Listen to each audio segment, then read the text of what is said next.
Pull up in this mess that we be robbing, robbing, robbing. We be robbing, robbing, robbing. We be robbing, robbing, robbing. You think it's a game, but really it's not. Show with the force, we coming in hot. Paging Dr. Buckets.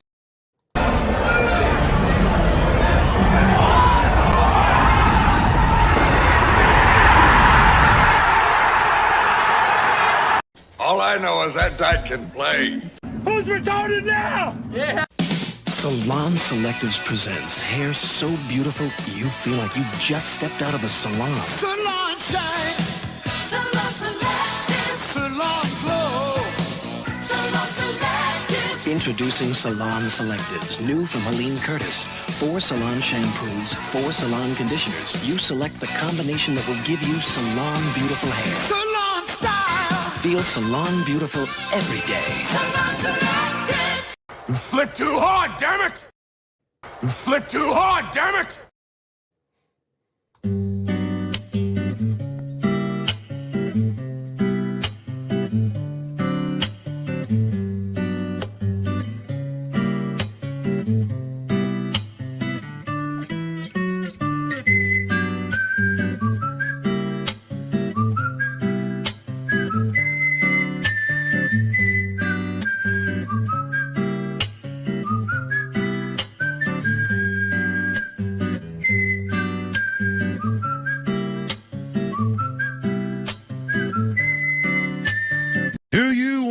Take a life. Do you want to cross that line? Because it's a long way back from hell. I learned a long time ago that there's no sense getting all riled up every time a bunch of idiots give you a hard time. In the end, the universe tends to unfold as it should. Plus, I have a really large penis. That keeps me happy.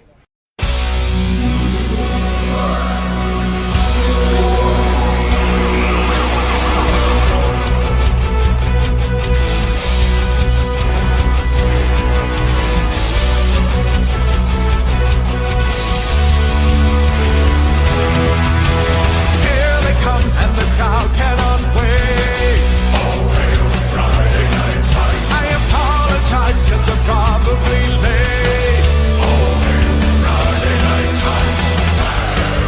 Radical lights and highly organized. It's Friday night tights, Friday night tights.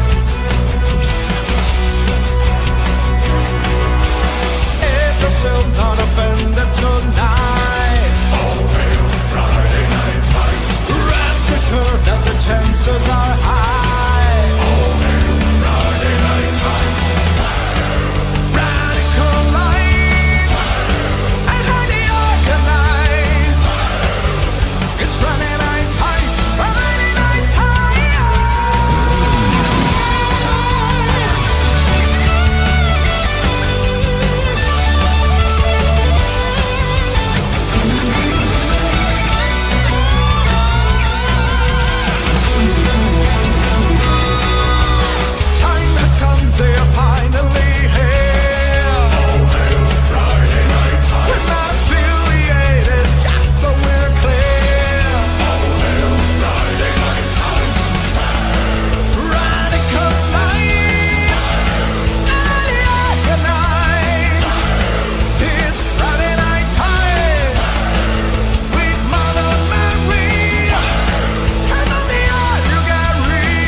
Oh, you don't want to look at Loki anymore? Oh, look at that picture. The absolute state of the MCU. What's up, party people? I've got my Tolkien beanie on. Oh, dude. There goes my tissue. Oh, well, I'm going to have to live off I can't even show this one off. I was going to say, do I have my happy tissues or my sad tissues? But they just went all the way over there. So I have my sad tissue My very last sad tissue. I'm sick. I'm still sick, but it's I'm good enough to go. Thanks for being here. I'm glad we finally got to do this. Meant to do it Thursday, then Saturday. It's kind of sick, and we got to do it now because it's a big week.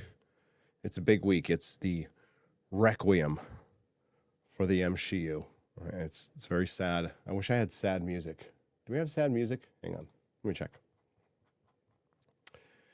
That's not sad. That's not sad. Is this sad?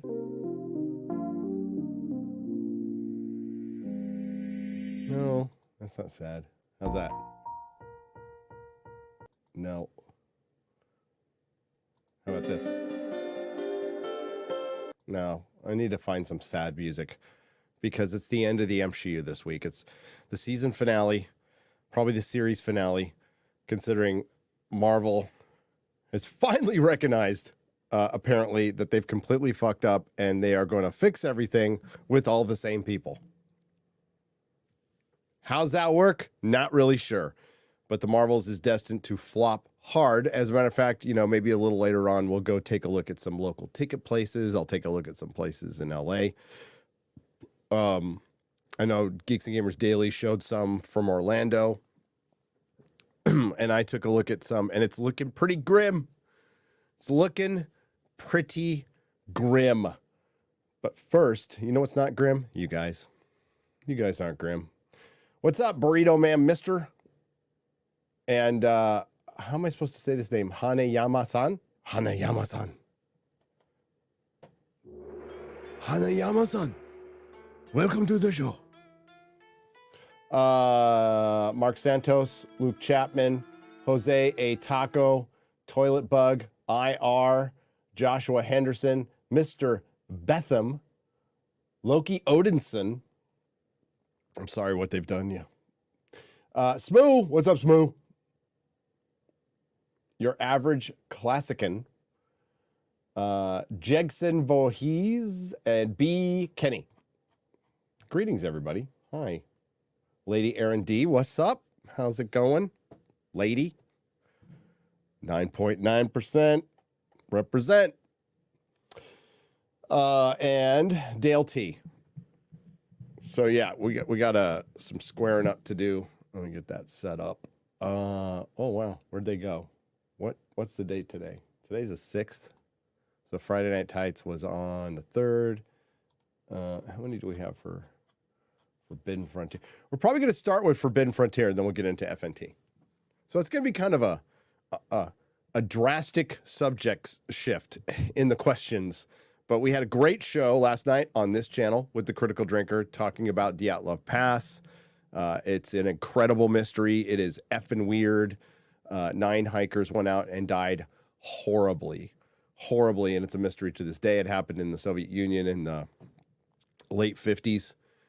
Height of the, just Cold War was pretty bad. Soviet Union, pretty bad.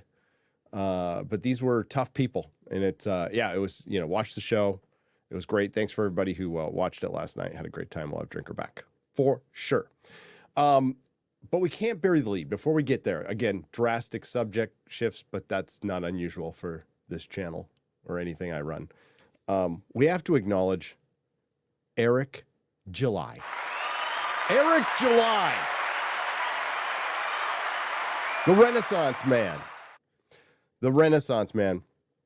Last time I checked, and I'm sure it's gone past that, within a few hours, Alpha Core number 1 got to $500,000. $500,000. Now,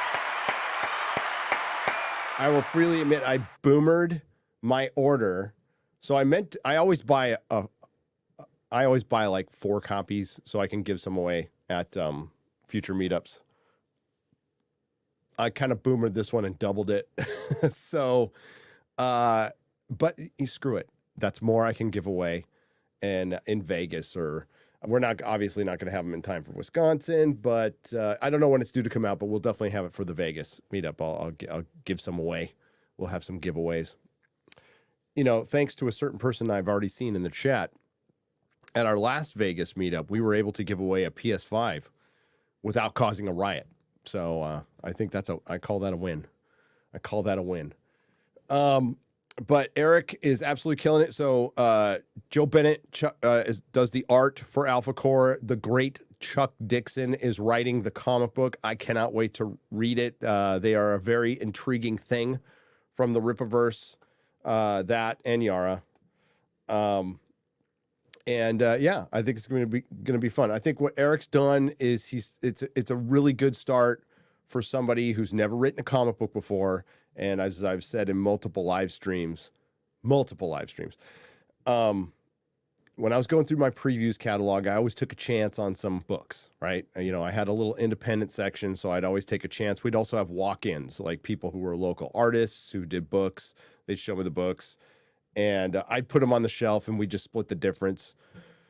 I will be as honest as I always am. Most of them weren't very good.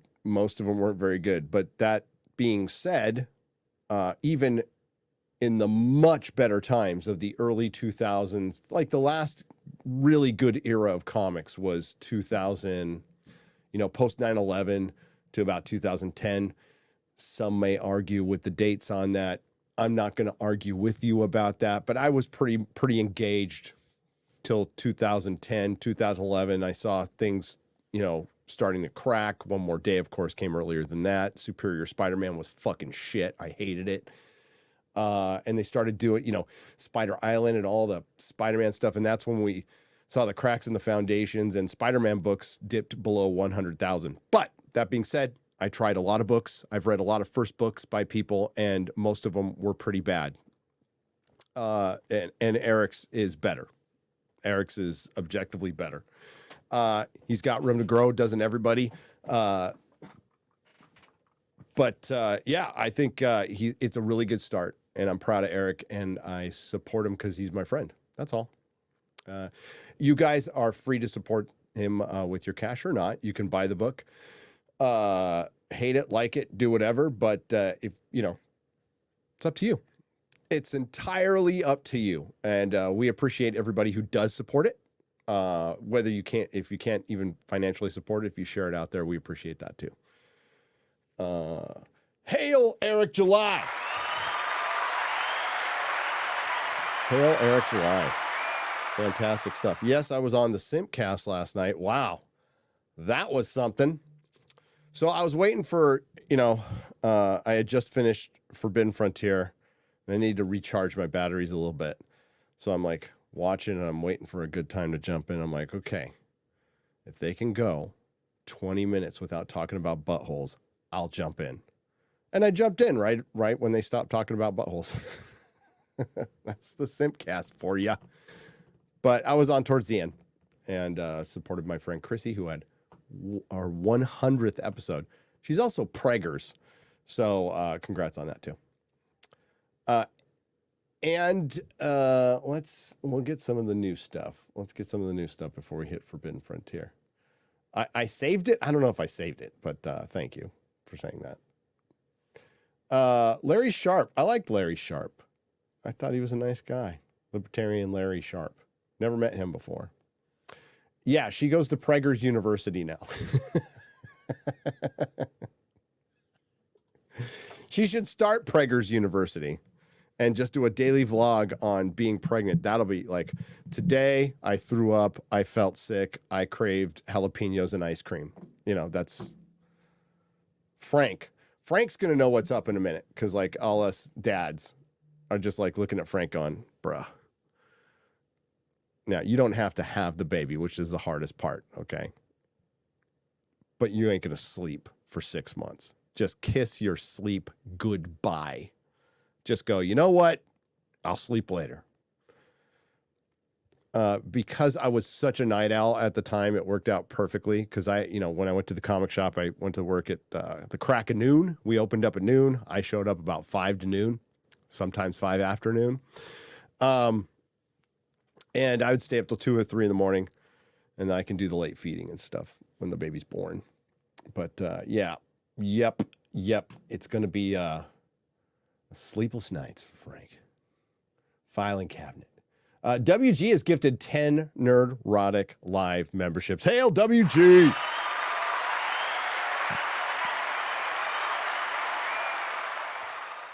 Thoughts on Terry McGinnis being a Batman clone? Isn't he like a partial clone?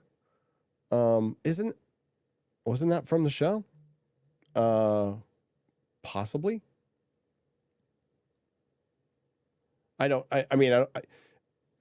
So Batman Beyond was a concept I hated when it came out. I'm like, F this show. There's no replacement for Batman. And then I watched it and I loved it. Mostly because they showed the character of Bruce Wayne a lot of respect. That helps. That helps you pass a torch. And plus, he was just too old to go on. Really good. I don't know. I'm fine with that. As a One Piece manga fan, Gary, how's the manga? Sanji, I've read parts of the manga out of order. Didn't know what the hell was going on. Now I kind of know, and I like the storytelling. I like the storytelling. The characterization. I'm not a massive fan of the art. The art is better, but I'm not a massive fan of anime art when it's, I'm going to sound like such a boomer. Don't really care. I'm not even a boomer. I'm a Gen Xer. It's very anime-y. It goes a little hard in the paint on the anime. I am when it's good, a Western comic art snob. When it's good. But I will freely admit manga destroys the American comic book industry in every way, shape, or form. They're more consistent. The art's gotten a ton better. The art in Berserk is it's unusual, but it's freaking cool. I love it. I love Berserk. I got stopped on the One Piece anime watching because it's kind of Hell Week. If you're not from the States, Hell Week used to be when for football tryouts, there was Hell Week. This is Hell Week for content creators because Loki ends on the same day Marvel flops. So we've got to be mindful of that. I'm already looking for clips. I'll be honest with you though, I didn't do shit today. I took a nap in my media room watching Clarkson's Farm. You're gonna see my eye water. Sorry, that's what happens when I get sick. I had surgery on this eye a long time ago due to my excessive drug use, and it's just never worked.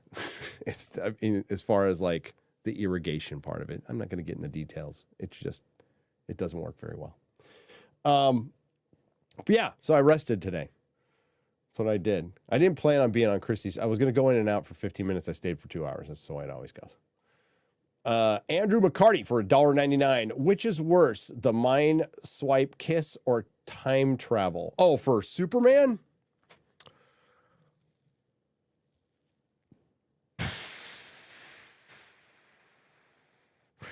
You're going to hate my argument for this. I think the mind swipe kiss because that is just not a Superman power.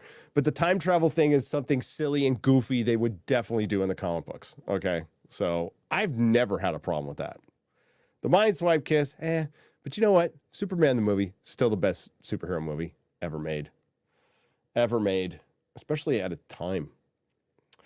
Thoughts on Superman 3 and 4? Pretty bad, I think. Horrible, but I love them. But they are terrible movies. You have your tissues for Brandy Love. Be honest, Gary. Play the high note for 10 Australian dollars. The only thing I'm sorry I missed was getting in there and then going, don't I know you from somewhere?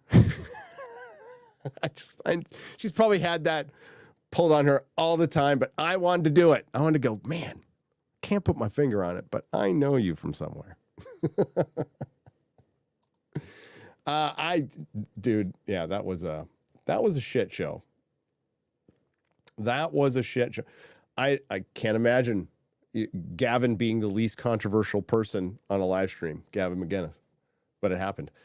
Please, everyone, go see Godzilla -1. Please, I'm a huge G fan, and I want the movie to do awesome so I can see more be made December 1st. Well, I'm going to see it, so you got me. Thank you, Furious Phil, for $10. The Carnivore Trucker for $5. Good evening, Gary. Simpcast was something, huh? Yeah, it was something. Big gulps, huh? Well, see you later.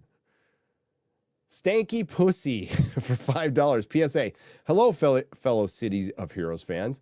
There are several fan-run servers with COH Live right now. Homecoming is the name of one. I will check it out. I hope I can create my... Why did my mouse start? Okay, now it started working again. Yeah, I will check it out. I love that game so much. Best advice for a new parent is just to accept that you sleep when the baby sleeps, nap when the baby does, as your normal sleep is out the window. Absolutely, Tommy. Now, the best advice is you'll be fine, okay? You'll be fine. You'll find that you care a lot for that little baby, and you just managed to work it out. Abe, can't wait to see you in the UK again, Gary. I can't wait to see you either. I was thinking a lot about it today because I was watching Clarkson's Farm. Did you ever watch Invincible? I'm enjoying season 2 so far. Just started watching. I'm going to watch it next week, and I thought it was all right. Game Biter for $5. There was some like intersectional shit I hated in there, but there's some other stuff I really liked. Daniel Carroll for $5. I started listening to you a few months ago, but I listen to you, Jeremy, Ryan, and the other guys every day now. I hope I can get a shout out. Daniel Carroll, shout out. Thank you for the $5, and I appreciate you watching all of us. I really do. And so do they. All right, we're going to get to Forbidden Frontier. So this is going to be the Dyatlov Pass topic and whatever we talked about last night. And then we're going to get into Friday Night Heights. Amy Johnson for $4.99 says, hail all, and thank you for your support through that difficult time. Hail to Nerdrotic, hail to the great YouTubers and the fellowship, and hail to you, Amy. Glad you made it. Adam is the thing alive at the end of the film. Oh, Andrew Matthews for 2 British pounds. Yeah, so the final picture that the hikers documented their mission they had. Their hike, and it was just a hike to get a classification for teaching. So they took a very difficult hike in the Ural Mountains, I believe it was. The name of the place by the native Mansi people translates to place of death. Place of death. And that's where they went.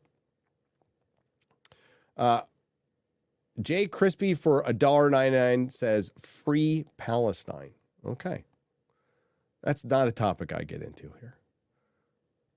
I certainly have thoughts on it, but yeah. Jack Crispy, thank you for the $1.99. Matthew Hammond for $4.99.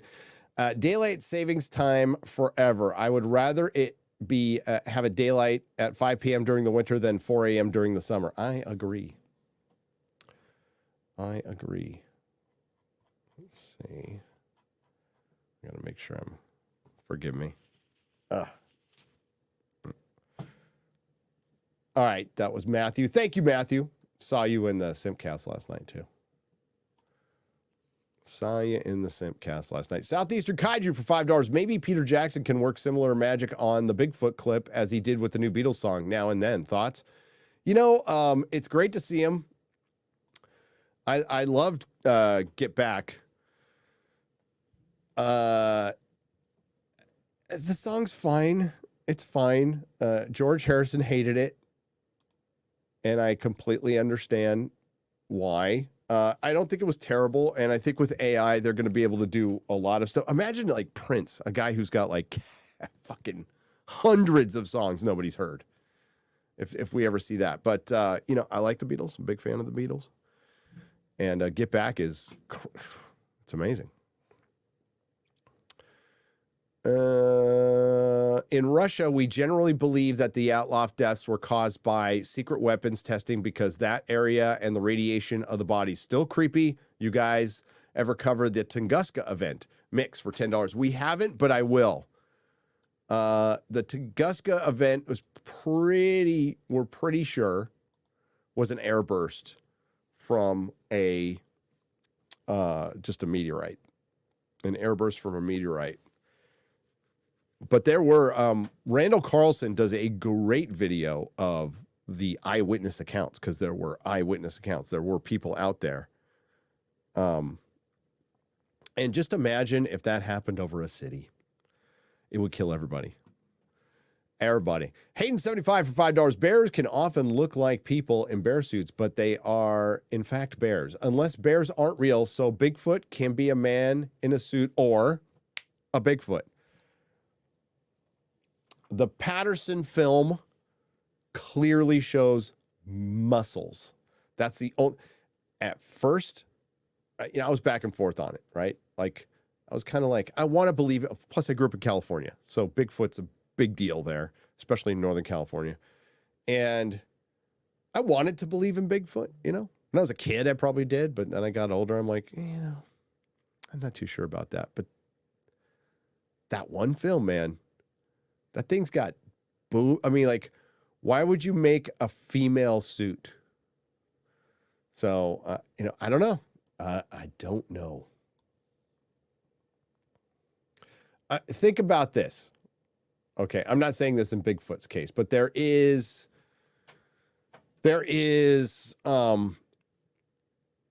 like little stone carvings of statues from ancient civilizations in South America and I believe in Indonesia, as Graham Hancock likes to say it. Indonesia. Just sounds better than Indonesia. Indonesia. Where there are dudes riding dinosaurs. Straight up riding dinosaurs. So they either dug up the bones and figured out what they look like, or something similar lived. I'm just saying we probably would have found it fossilized, but would it be out of the realm of possibility that a certain extinct species, I'm not saying a dinosaur, let's say a mammoth, because we know, let's use an example we know. Mammoths died out 12,000 years ago. But no, that's not true. That's not true. There's a little island near Antarctica where they continued to live for thousands of years, and the last mammoth died during the Mesopotamian era. Now, they were horribly inbred, and they were pygmy, and they got small, but they were still mammoths. They still survived. So could something have survived longer in little pockets? Maybe. Maybe. Just throwing it out there. I don't know. James Wilkinson for £5 pranked in Unibud after Blair Witch broke in his room and spread matchstick men soaked in red food coloring around. Freaked him out. Yes, I told the story last night that I freaked out my ex-wife by hanging up the little sticks after we saw Blair Witch, and our backyard had some trees, so I just hung up some sticks and strings. She didn't think it was as funny as I did. Oh well. MCFMP for 10 Canadian pesos. Hail Sunday Night Fright. Can't wait for Andrew Gentile episode, the Y-File guy. Love the Y-File guys. The Y-Files rules. Never miss a video. Matthew Hammond for $4.99. I tweeted from the people that brought you Spider-Man and Spider-Man 2 on PlayStation. Miles Morales is Miles Morales. That's right. And I get a lot of clapback on that from Twitter. And the only question I have is, Miles Morales isn't Miles Morales? I don't know what the problem is. I don't know what the problem is. D's, thank you for the 99 cents. You know who followed me back on Twitter today? Finally. No, not finally. He didn't have to do that. Giorgio Tsoukalos, the man. I was like, shit. Cool. Now I can DM him. Clapper of Cheeks for $4.99. Drinker, the Shapiro interview was awesome. Would he fit in your pocket? Did Drinker do a Shapiro interview? Did I miss that? Did he do an interview on Shapiro? How did I not know that? I'll watch it immediately. I mean, after this. Would he fit in your pocket? Yeah, considering I've stood next to the Drinker, yes. Maybe hikers took speed for survival and psychosis.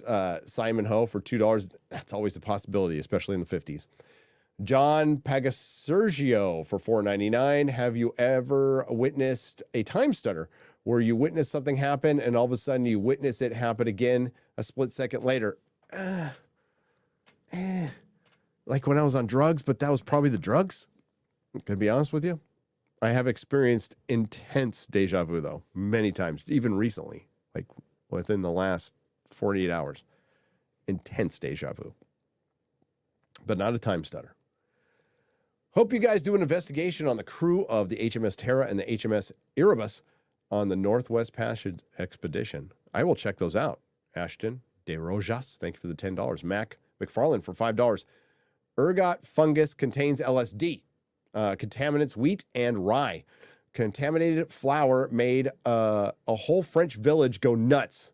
I heard about that. Possible instances during the Middle Ages. Yeah. Oh, yes. Fungus. Hey, there's a fungus.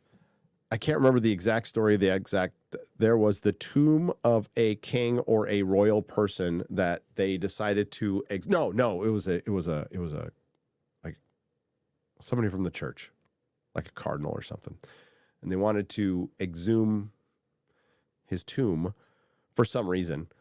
And when they opened it up, there was some fungus on the guy that killed everybody who was in vicinity of opening up that tomb. I saw that. I think it was on one of the History Channel shows. Crazy. Got to watch out for that fungi. Bubba Doom for $5. Forgive me for being off topic. Sheridan has a new show, as yet historically accurate. Lawman Bass Reeves, a real-life badass. He was a good man. Yes, and as a matter of fact, I'm going to watch that with Miss Nerdrotic. I am. We're getting a Reacher trailer tomorrow, too. Reacher's coming back. And it looks like Grand Tour will be back in December as well. Got some stuff to look forward to, just not in the theater. OMG Puppies for $10. Albert Hoffman was the chemist. He called LSD his problem child. He had the first trip by accident, which is true, which was a terrifying experience for him. I guess being the first guy, to trip on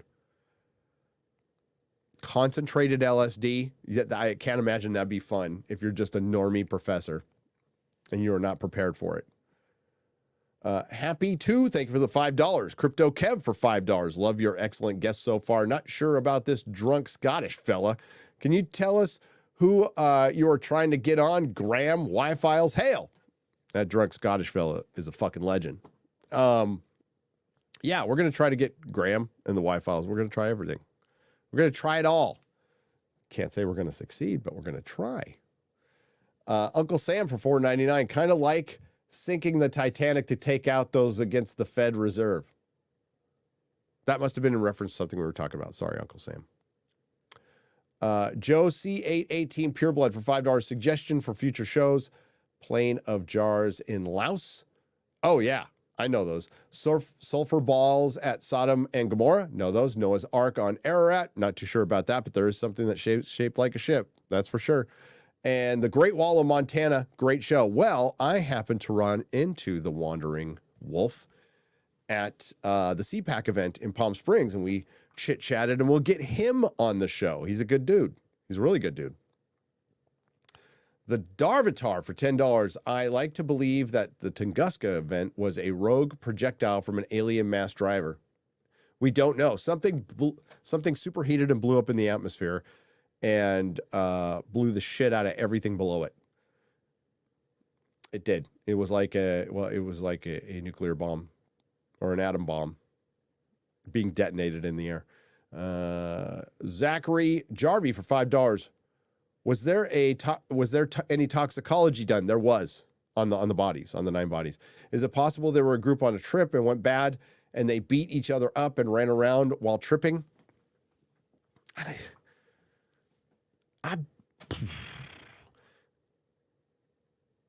I've never wanted to beat the shit out of everybody I was tripping with. But there was toxicology done according to the reports, and nobody was on drugs or alcohol. Or copious amounts. I'm sure there was alcohol. It was fucking Russia, and it was cold.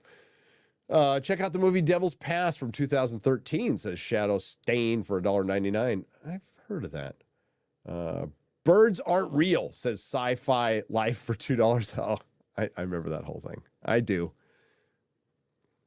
Birds are dicks. Aaron Bacon for £2 British. Uruguayan Air Force Flight 571 plane crash in 1972. I will look into that because there's something kindling in my memory about that. Soviet nuclear test site Lopnor near Kazakhstan.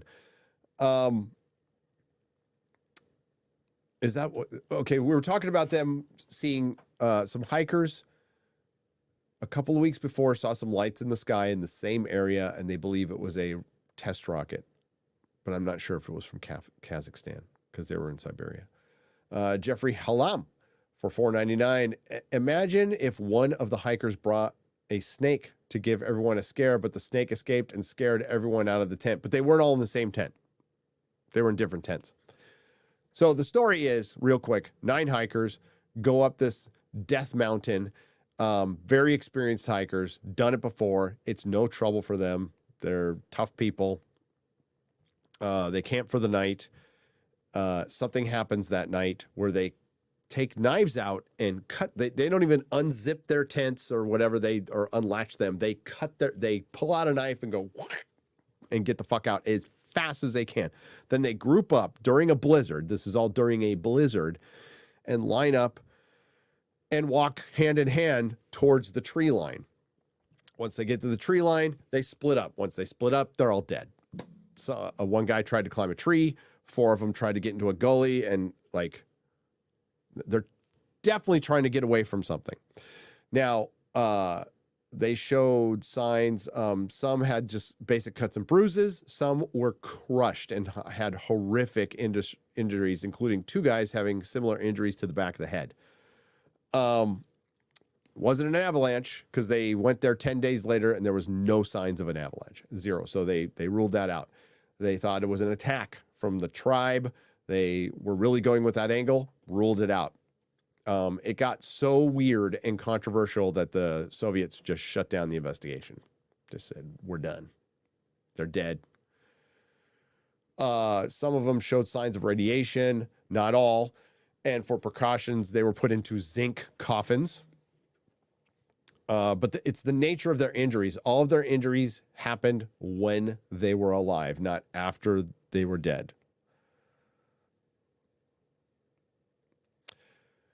Mark Demshock for $2. I'm thinking Robot Santa. Yeah, maybe me too. Juan Castle for $4.99. Dyatlov has all the signs of some out-of-this-world event. What? We don't know exactly. Only hypothesis. Need to send Andreas out there to study. That's right. It was he'll say it's a mud flood. Curtis Hart for $4.99. I have an idea. Someone brought the wrong type of shrooms. Maybe. Those will kill you, though. The fan with no name for $1.99. It was a damn Sam Squatch. John Edgar for $2. Hail, Drinker. I love Dark Harvest. Great book. And so Drinker wrote a book that uses Dyatlov Pass. It's called Dark Harvest. Will Jordan. Look it up. Will Jordan. Critical Drinker is Will Jordan, the author. The author. All right, we're done with Forbidden Frontier. So I'll come to you guys real quick. Here we go. Joel Slayer for $10 says, hey, Gary, I'm not knowledgeable about comics, more of a gamer, but I love listening to you talk about it. Can you offer any interesting tales about the downfall of Marvel Comics that isn't often told? Whew. What isn't often told about the downfall of Marvel Comics? One of the downfalls of Marvel Comics was their general aloof attitude that they've always had towards retailers and fans because they were the big dogs. They were the big dogs. So that was something that was erosive and corrosive from the beginning that not too many people talk about. Like their whole relationship with retailers were like, fuck you, which I accepted. I was like, fine. They don't need to kiss my ass. A lot of retailers felt like they needed to get their asses kicked. Kicked, maybe, but they felt like they needed to get their asses kissed.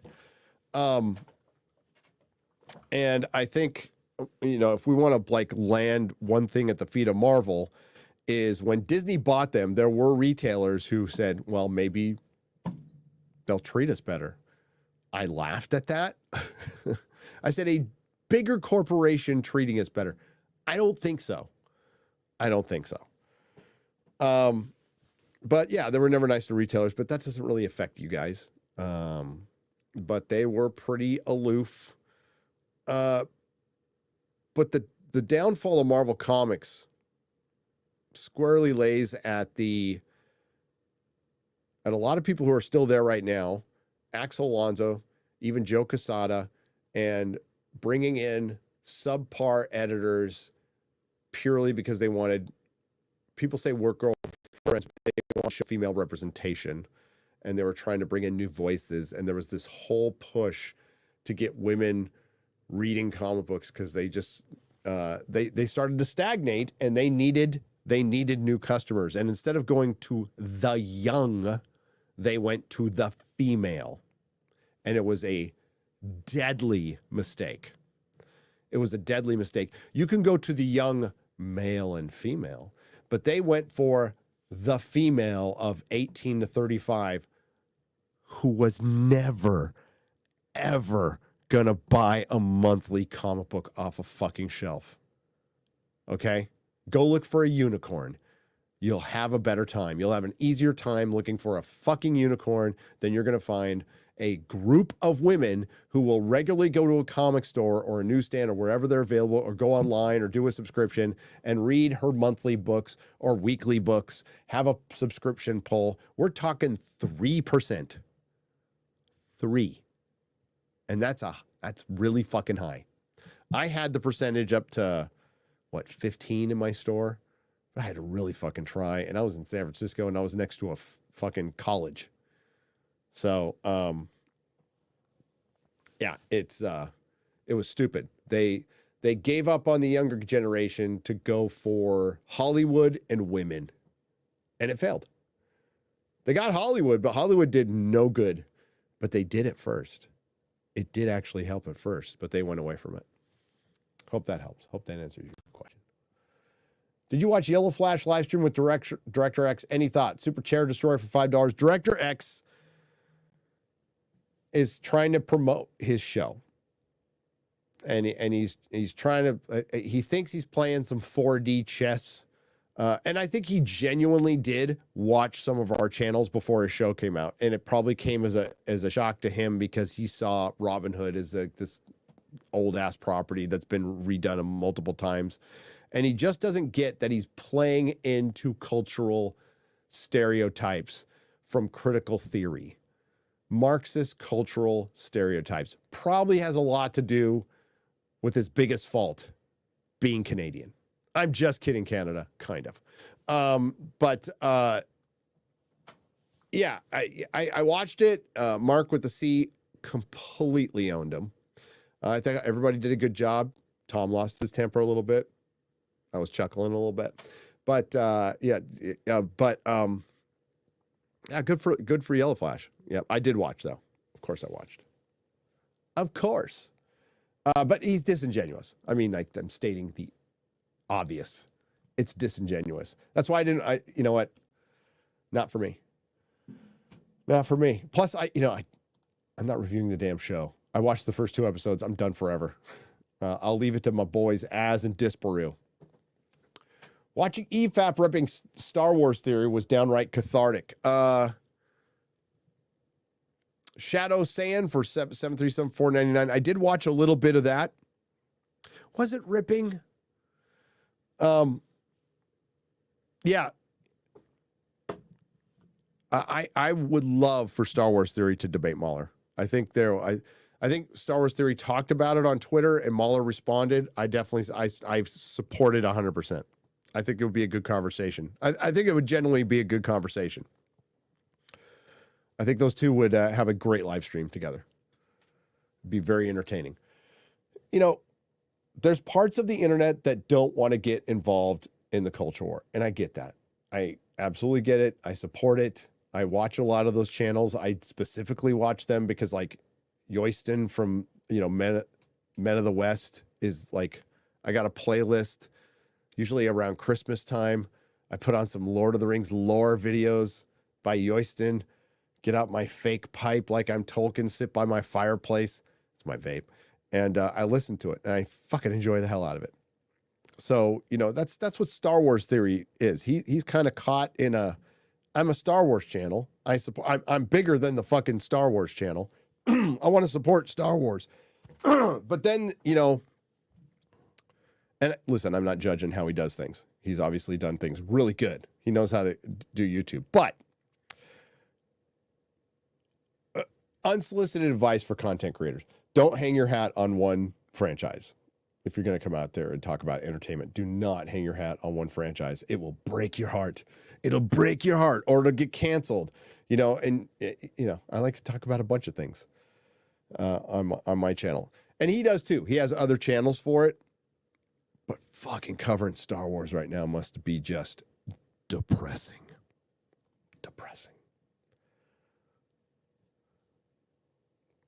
Depressing. But, yeah, I watched some of that, and, I agree with Mahler, Rags, Fringy. Great guys, by the way. Love the EFAP guys. Love them to death. Forget the UK, come to Australia. That is a long plane fight, Courtney J. It was a long time in the middle tube. Hail to the 9.9%. You never know. 2% right for $20 says non sequitur. Can you please mention the small literary sci-fi fantasy convention in March in Tennessee called Confinement, organized by best-selling author Michael Z. Williamson? More info at confinementcon.org. Thank you. So it's a little sci-fi convention. Cool. In Tennessee. Where in Tennessee? But if you go to confinementcon.org, you'll know. That means they're nonprofit. That's cool. Don't have the budget for comics. So I was going on character deep dives. Thoughts on Spider-Man's parents and his long-lost sister, Teresa. Well, the parent angle, James Norman for $4.99, I had to get used to. I definitely had to get used to that. But I actually liked it. That came out in the 90s, right? I bought that comic at a grocery store when you could still buy comics at a grocery store. At a grocery store.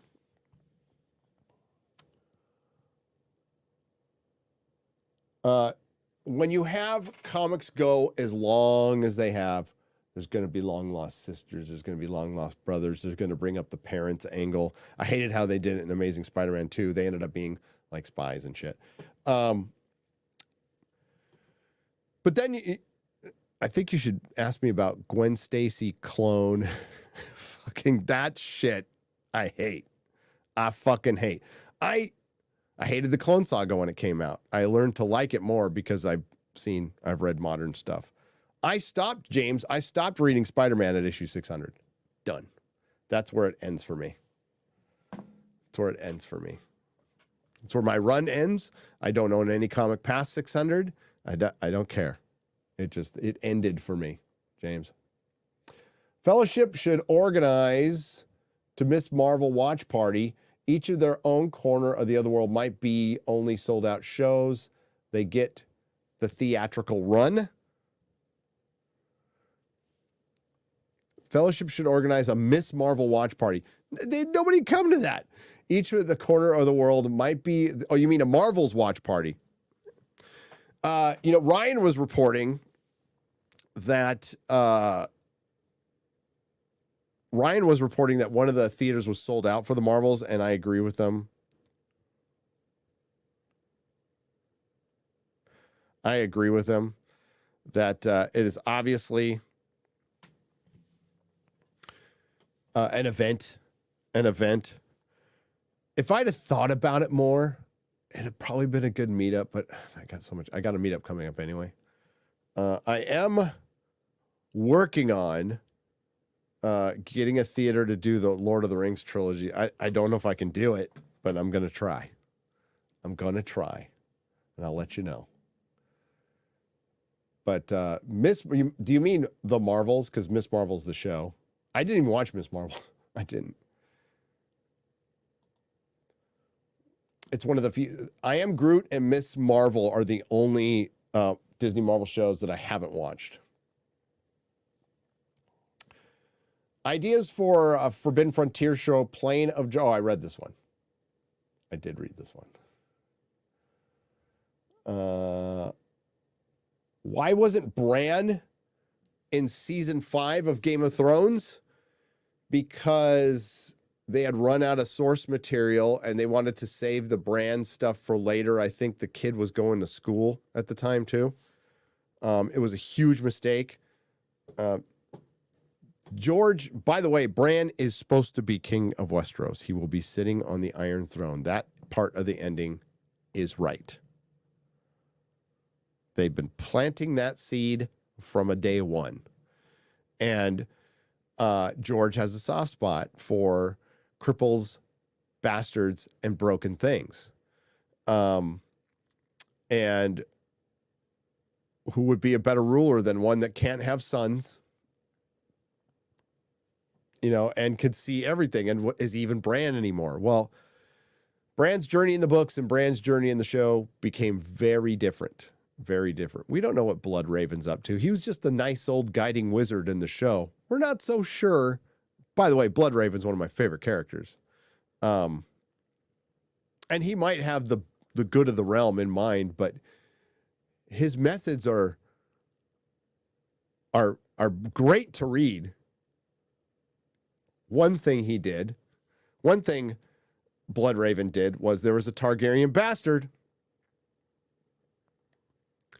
who was going to surrender. So he's like, come on to the castle. It's all good. We'll make everything good. As soon as he gets there, had him killed. Had him fucking killed. Boom.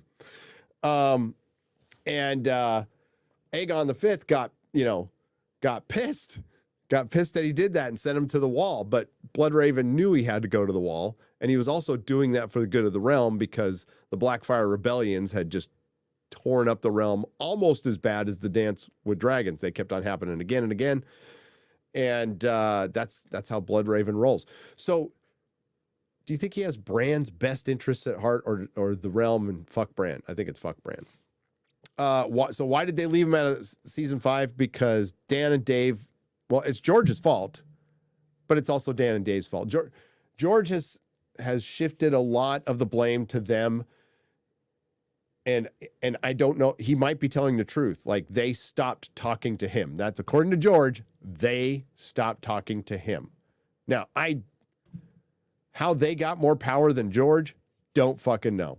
All I know is it's been 4,500 days since the release of A Dance with Dragons. And the only reason I know that number off the top of my head is because yesterday George tweeted out something and I responded with 4,499 days. It's July 12th, 2011 when that book came out. Do you know when that was? During season 1 of Game of Thrones. That's how long ago it was. Howdy, Gary. Did you ever have a discussion about the Marie Celeste? Not yet, no. But we would on Forbidden Frontier. Oh, we got endless topics till the end of time. That show could go someday. You never know. It could definitely go that could be a daily show. Imagine that, like Art Bell, 5 days a week. 5 days a week, and then we can get our own Whitley Strieber to do our own version of Dreamland. If you're a Coast to Coast fan, I think Coast to Coast needs some competition because we wouldn't have commercials. We wouldn't have George Snorri. Now, George Knapp on Saturdays on Coast to Coast, it's great. He's freaking great. It's a great, great man.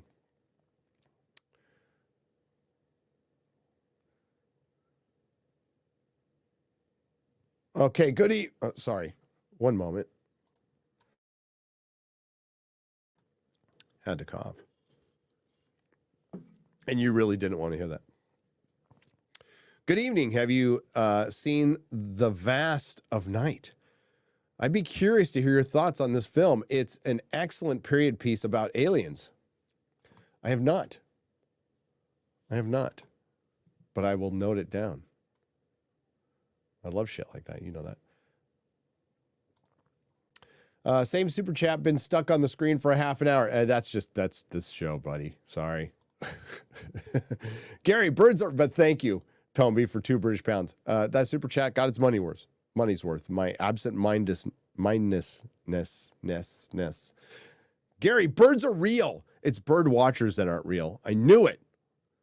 Kate C, a.k.a. Snake Plush Kitten for $5. Hey, Gary, I'm sure you've heard that Spider-Man 3 will have Miles be front and center. It's no surprise, but I read that the Ditko estate is in a legal battle with Marvel over Spider-Man copyrights. Bingo! Do you think this is why Miles is being pushed hard? Possibly, Clown 1999, because it's going to get more and more difficult for these companies as time goes on. You'll start to see it with Superman and Batman. Certain aspects of those characters will become free for any of us to use very soon within our lifetimes. Not sure about Spider-Man, but they're heading that off at the pass. It's also the DEI bullshit that they have as uncovered. I forgot the name of the company, but if you look at the writer, it should be absolutely no surprise. Companies are suicidal. Let them do it. But it does reek a little bit of Ike Perlmutter, say, canceling the Fantastic Four because somebody else has rights. Now, Marvel has the complete rights to dole out video games and shit. But Sony having the movie rights, even to Miles, is a bit of a problem with them. So it seems a little self-destructive to destroy Peter Parker. There has to be rights issues because Peter Parker is a money printing machine and Miles isn't.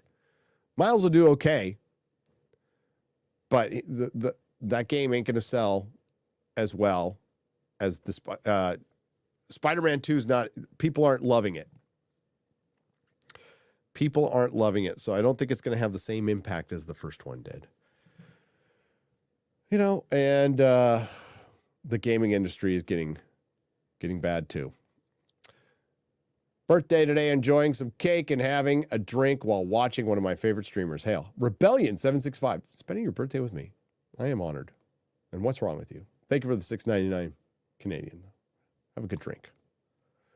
My Song of Ice and Fire theory is Rhaegar was A.A. Dawn. Dawn is Lightbringer. And the world is screwed. That is why way more Martin than kind-hearted bastard is secretly a king and the chosen one.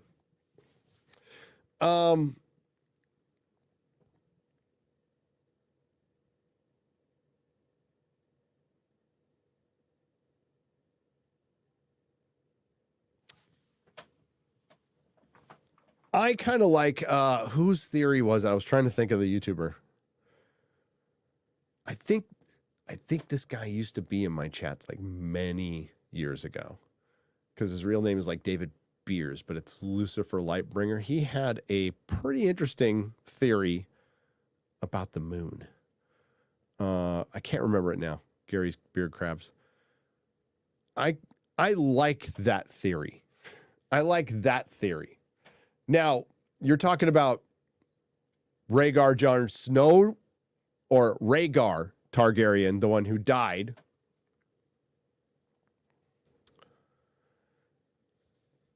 And Dawn is Lightbringer. Huh. Is there a video about that? Gary's Beard Crabs? My Beard Crabs? Should I just say My Beard Crabs? Shadow Sand 737 for $4.99. To know you're going through One Piece is so cool. I can't wait to see what you think of future characters and the story that brings it all together. I can't wait to see that. It'd be nice to get into a story that's going to finish, unlike A Song of Ice and Fire. We don't know Jon Snow's name's going to be Rhaegar, by the way. We don't know that for sure.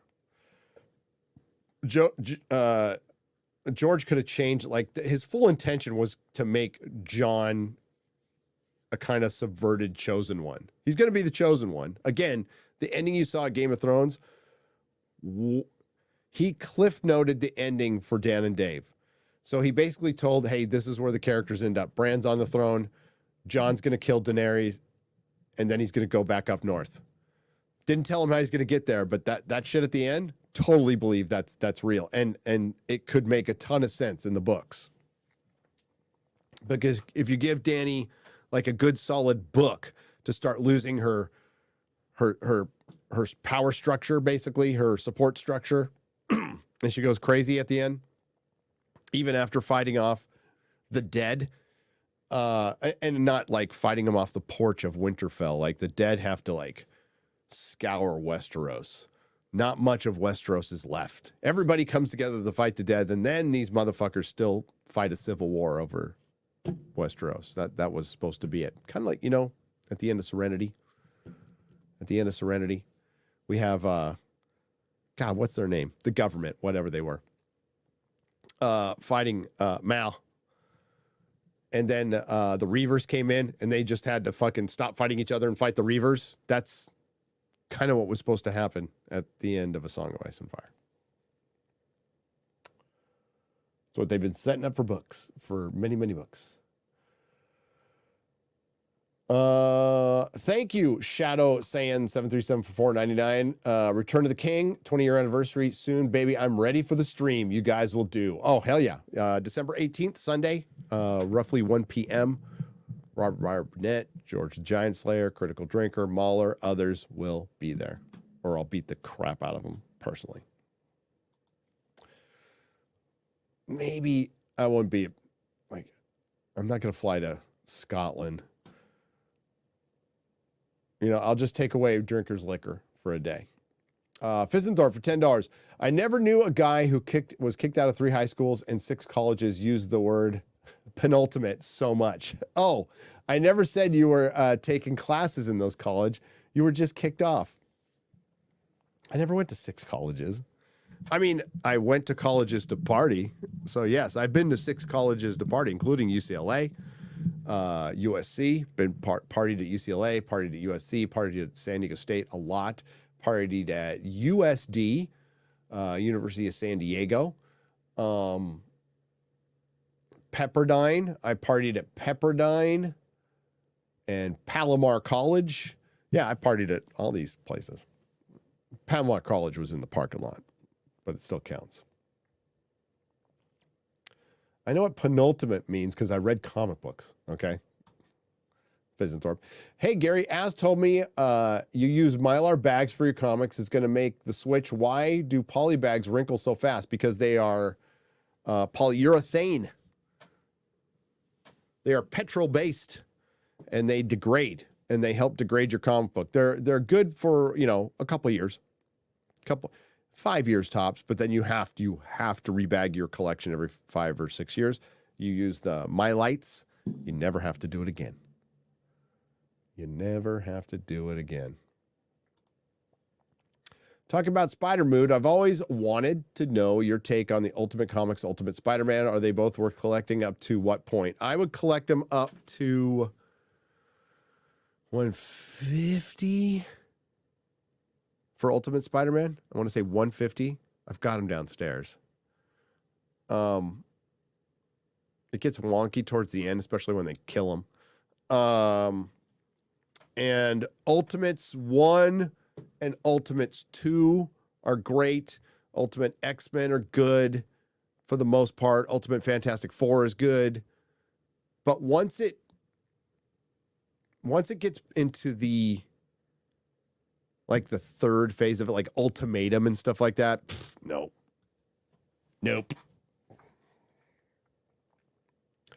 Nope, Al. But like, dude, yeah, the Ultimates, the first run of the Ultimates is better than anything. It's hardcore. You should watch Vast of Night. Chris Gore approved this and is a great interview with the director. Beaver Gladiator for $5. All right. Beaver Gladiator. That's great. That's great. All right, I'll get back to some new ones. We gotta. How are we doing on time? All right, there we go. We're gonna do some Friday Night Tights. Friday Night Tights. How's everybody doing? Let me check in on the chat here. Hello, chat. You doing okay? Okay, good. Good. This is from last week's Friday Night Tights, which for some reason got demonetized. I couldn't even tell you why. Maybe the intro. No, it is so fucking random now. I just don't even care. Netflix CEO for $20 says we dominate because we are first. Even I don't think it's because of the binge crap. Got to have a slow drip and hold the consciousness. It's true. One Piece could have easily dominated for 2 months. Yes. Dominated for 2 to 3 months. It would have dominated the conversation for 2 to 3 months. So you had 8 episodes. That's 8 weeks. 8 weeks of just pure dominance, and you gave it up for, a couple weeks of pure dominance. But it really helps with those Nielsen ratings because you drop everything at once and those minutes watched look so sexy. But you notice nobody else does the binge model. They do it with certain things, like with reality-based stuff. I think that's fine. But when you're putting hundreds of millions of dollars into a TV show, you want to maximize, you want to give yourself the best chance to win, and that is weekly. The Boys comes out weekly. Gen V, don't watch it, comes out weekly. Reacher, probably going to come out. Well, I don't know if Reacher is going to come out weekly. Did it come out weekly before? Yeah, they kind of pick and choose. Unfortunately, Wheel of Time comes out weekly. Like they're moving to that model because they have to. Especially if like you're sitting there watching One Piece, and I they knew they had something special.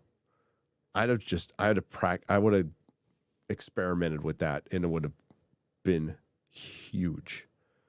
Still pretty big, would have been bigger. Roy Morgan for $25.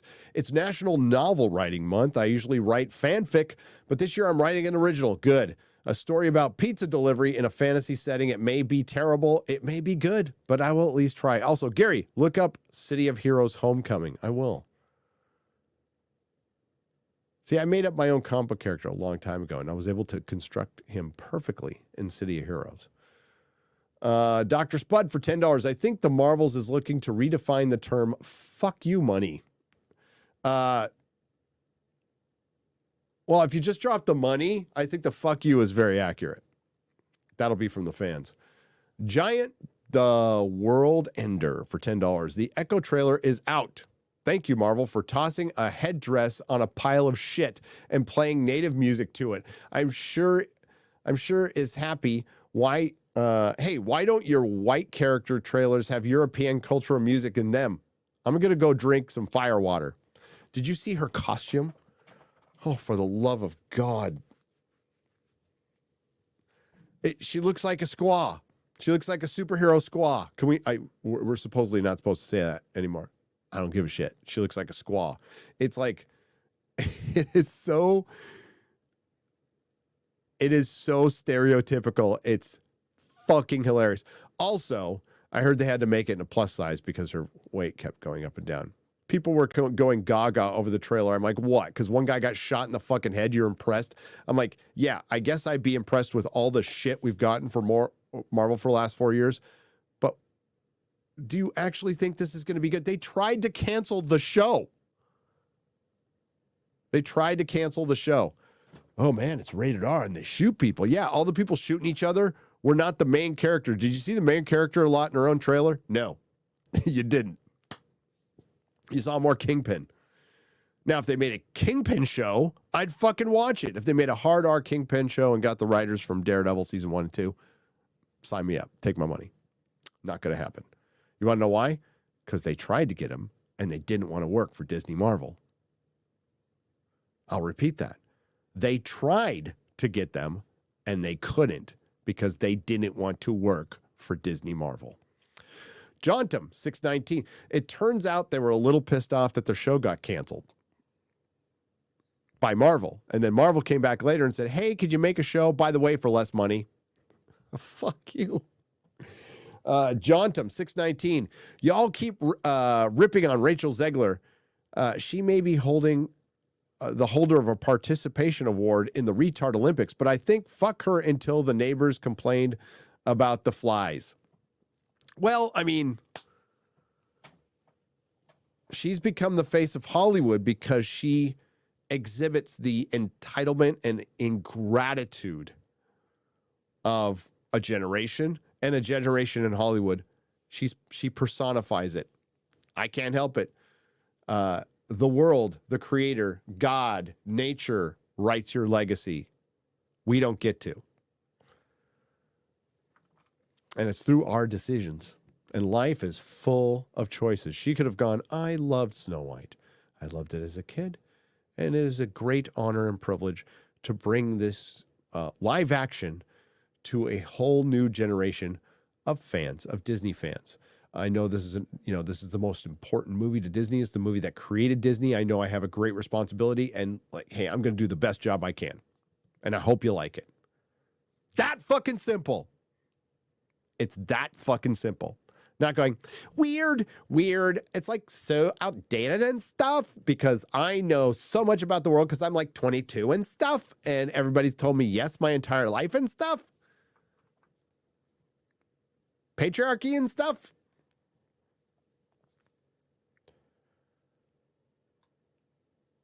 But it's her behavior.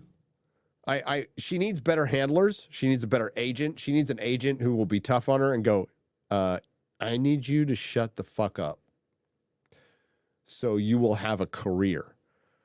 Of course, the Hunger Games, the Ballad of Songbirds and Snakes. The early reviews from the show critics, absolute triumph. Best movie of the franchise. Better than the first action star of all time. Better than the first action star of all time.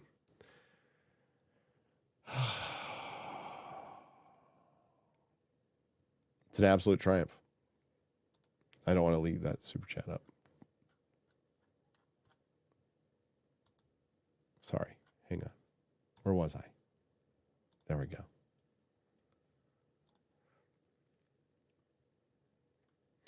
Whoa, hey, Gary Krigler likes Hawaiian pizza. Yeah, I do. Miner's Icon for $2. What are you going to do about it? I fucking love that shit. I don't have it every day. If Az quits, replace him with Director X. Lord Botha for $1.09. Quits what? Friday Night Tights? He could fucking quit Friday Night Tights. I think he's taking December off.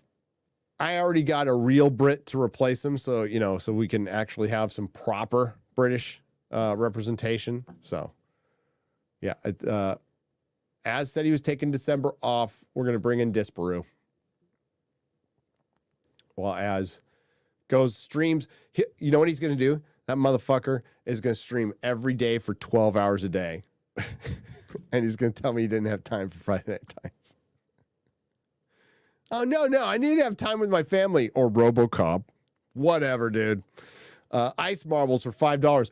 What are the chances that the boy and the heron smoke and the heron smokes all the Disney animated films this year in box office gross?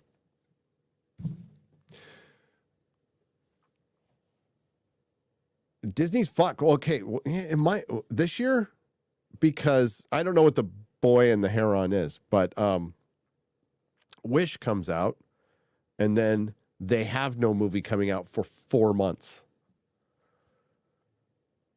So how about that Echo trailer? X Crocs for €20. Don't believe the hype. That show's going to suck balls. If they believed in that show, they wouldn't have moved it to January and dropped it all at once.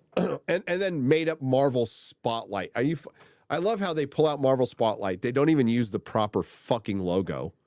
So Marvel Spotlight was a comic book, a very good comic book. As a matter of fact, I have all of the Marvel Spotlights. I own them all. And if they would have done the actual Marvel, like old school Marvel Spotlight logo, I would have thought, no, they just threw it on there because they want to separate it from the MCU. They're like, this doesn't super count, especially when it comes to the Kingpin. You could tell they're trying to rearrange the deck chairs on the Titanic. That's all this is. The Lost Tales for $5. I like super chatting channels on YouTube. Thank you, Lost Tales. I appreciate it. Thank you for the $5. Night Fox for $1.99. Did someone say my name?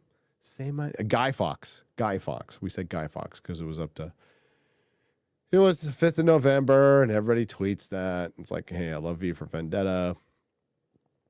Love the whole idea behind it, but yeah, I'm not going to do that. Thumbs up 1981 for $9.99. Ragnarok ruined Loki by having him finally take over Asgard, and all he did was put on stupid plays. Also, side note, Wong being Super Sorcerer Supreme is an apology for Tilda Swinton. Changed my mind. No, I completely agree. It's also it's the ancient one should have been an old Asian dude. That wasn't, but the reason they changed it was for China. China. It should have been Tilda Swinton, but that was an intersectional MCU move. But then they tried to undo it by doing another intersectional move. Yes, it's an intersectional move by taking Doctor Strange. Part of the reason he's not catching on is the Sorcerer Supreme is not the Sorcerer Supreme, because you can't have a white guy be the Sorcerer Supreme, even though it's totally fine in the comic books, but they've replaced him in the comic books. Diversity. The term diversity means less white. Instead of building up the diverse group of characters you have within that universe, naturally, you need to degrade the main ones. And if you're doing that, it means you don't respect your own source material. The real fans will recognize that and nope the fuck out immediately. We like Wong. There's nothing wrong with Wong. He's not the fucking Sorcerer Supreme. Doctor Strange is. And when you did that, it was a fuck you to the fans. And it's because he got snapped. And he came back and he doesn't get the mantle back? Really? That's retarded. And then you put him in She-Hulk and made him a sitcom character. And when you treat your universe, that is a great Tolkien quote that I can't remember, that I'm going to paraphrase. If you don't take your own world seriously, why should anybody else? And they don't. It became product. It became content. It used to be a story built up over movies that people are with engaging characters that people actually cared about. Now it features characters that are cardboard cutouts that nobody gives a shit about. A bunch of women who act exactly the same. They're all really fucking amazing. They have really vague powers. They've completely changed it. Dude, great way to kill Echo. The fucking executive producer come out and said, Echo's powers are lame. Echo's powers are the Taskmaster's powers. They're the same fucking powers, you retard. Now, you fucked up the Taskmaster by turning him into a girl. Like, potentially one of your better cinematic villains. Taskmaster was always, I kind of saw him as like a poor man's Deathstroke, but I liked his costume. It's a very popular character, and that I think would have worked within this Marvel Cinematic Universe if you had made him what he was, a dude. Instead, you made it an abused woman. Glad you wasted a proper villain on that. And then the showrunner for Echo, a zealous character from a fucking David Mack Daredevil book, where the cover was based on Gina Gershon. They cast a girl who couldn't look any more different than Gina Gershon. And they called her powers lame. How to kill your show immediately. So they haven't learned. They haven't learned a fucking thing. Paul S. for $9.99. Hi, all. I'm recovering from surgery on my ACL. Oh, I'm glad. You guys and gals are my go-to workout media, so keep doing what you're doing. I will be needing you double for PT. Hail to you, and hail to the fellowship. And hail to you, sir. Mr. Wolverine 007 for $20. I want to give a signal boost to a great channel, Robot Co-op. I almost said RoboCop. Hang on. They're coming back to YouTube this Sunday for the first time to simulcast on Kick and Twitch. They've seen the modern crap and just want to riff on games. Good folks. Sounds cool. Robot Co-op. Tomby for £5 British pounds, as is Stateside Posh and Proper Tour. That's what it should be called when he comes here. JJ for $10. Comics Division, sorry, I'm on your Twitter feed. He should be apologizing to you. Greg Koenig for $10. As in Gary, do you use poly bags or Mylar bags for comics? Any suggestions and advice on either? Yes, use Mylites 2. My Lights 2 and acid-free halfbacks. They are by Goober. I think somebody responded, but here, hang on. I'll show you what they look like. Talk amongst yourselves.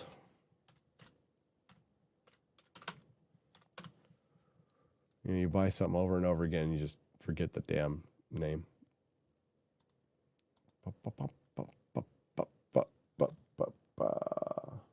I freaking know the supply. The supply number has changed, but these, like, I used to buy these at the comic store, so I know them by their supply number. And it used to be supply 666, but they changed it. So here it is. It's supply 678. But here's what they look like.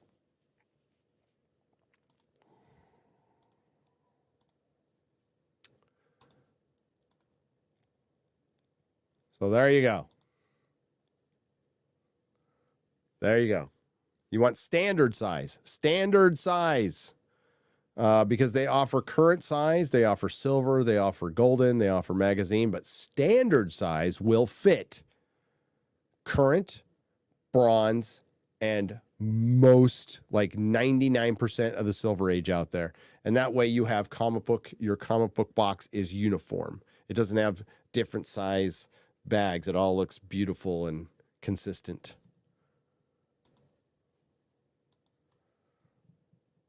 Two pieces of tape at the back. Don't use one, use two, because you get the little dog ear, and that drives me crazy.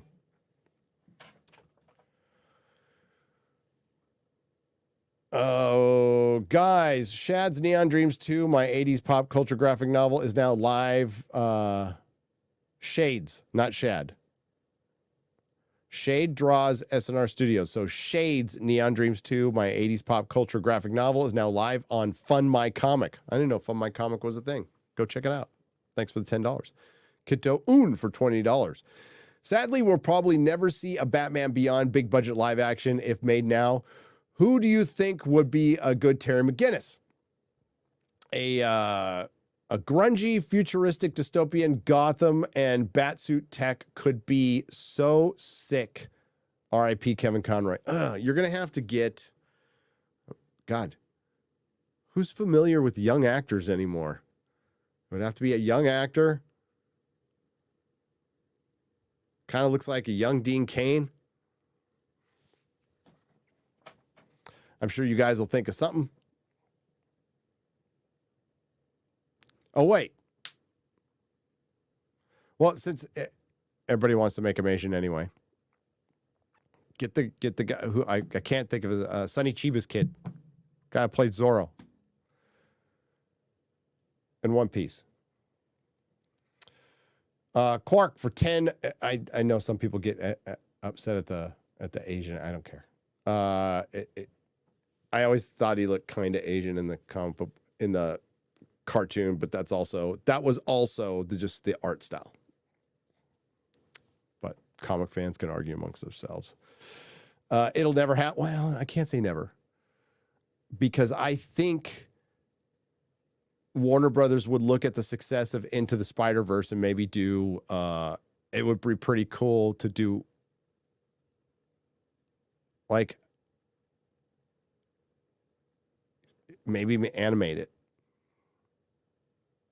You know, maybe take the style from Batman Beyond and make it, I don't know, just amp it up a little bit for the cinema.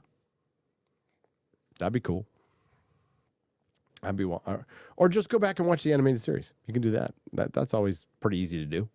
Put a vampire in it, make it gay. Says Bastard Luigi for $4.99. That's Ann Rice.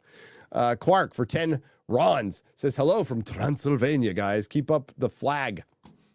We will. Are you really in Transylvania? Cool. Get Wayne June to read your trailer next time.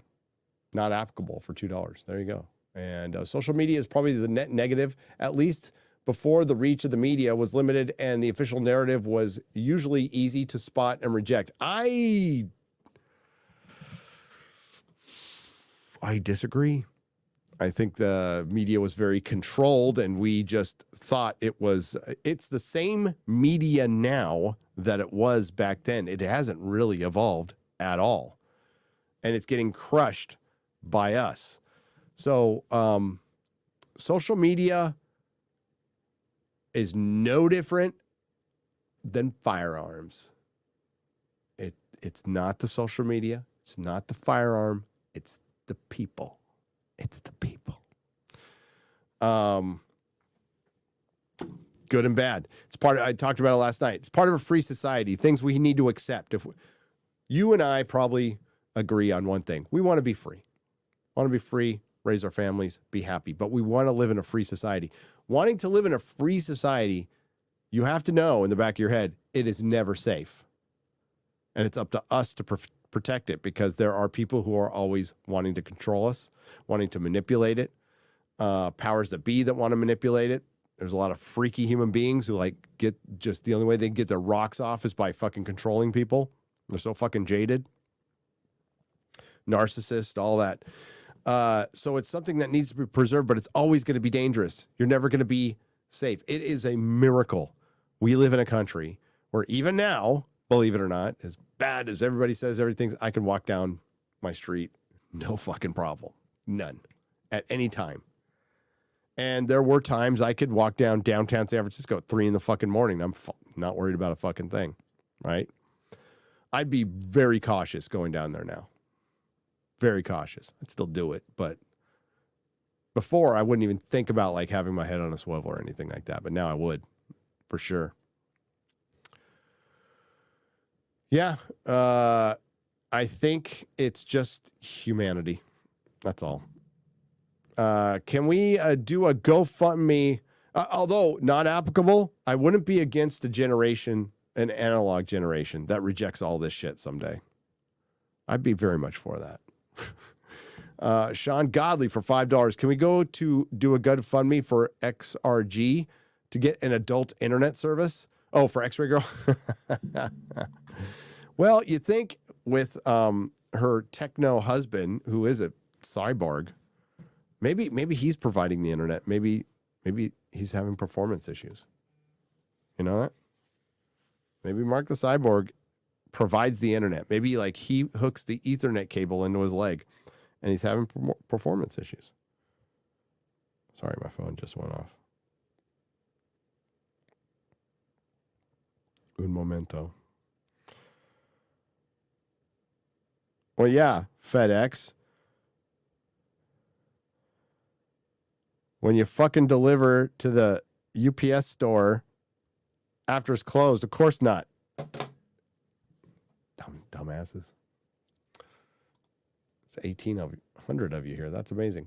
Not applicable. Thank you very much. Sean Godley for $5. I read that one. Chris Benoit. Chris Benoit, everybody. 10 Canadian pesos. Ah, shit. It was for Graham. Hi, Graham. Big fan. I want to make a comic book about a pro wrestler who moonlights as a detective. His first case is solving the murder of his young son and knowing wife. Any tips for a new comic creator? Oh, shit.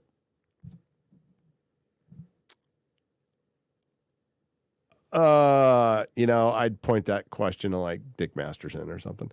Yendor 001 for $10. Thank you for the donation.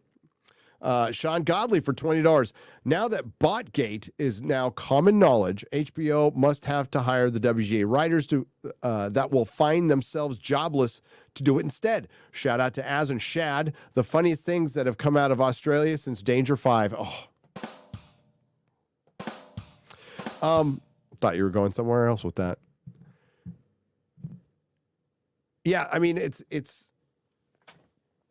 not all bots. We can't, as we talked about on FNT, it's not all bots, but bots definitely help generate, I would say, certain likes for posts, and quite frankly, it's in their financial best interest to try to make something viral. I still am of the belief that for something to actually become viral, there has to be something human behind it.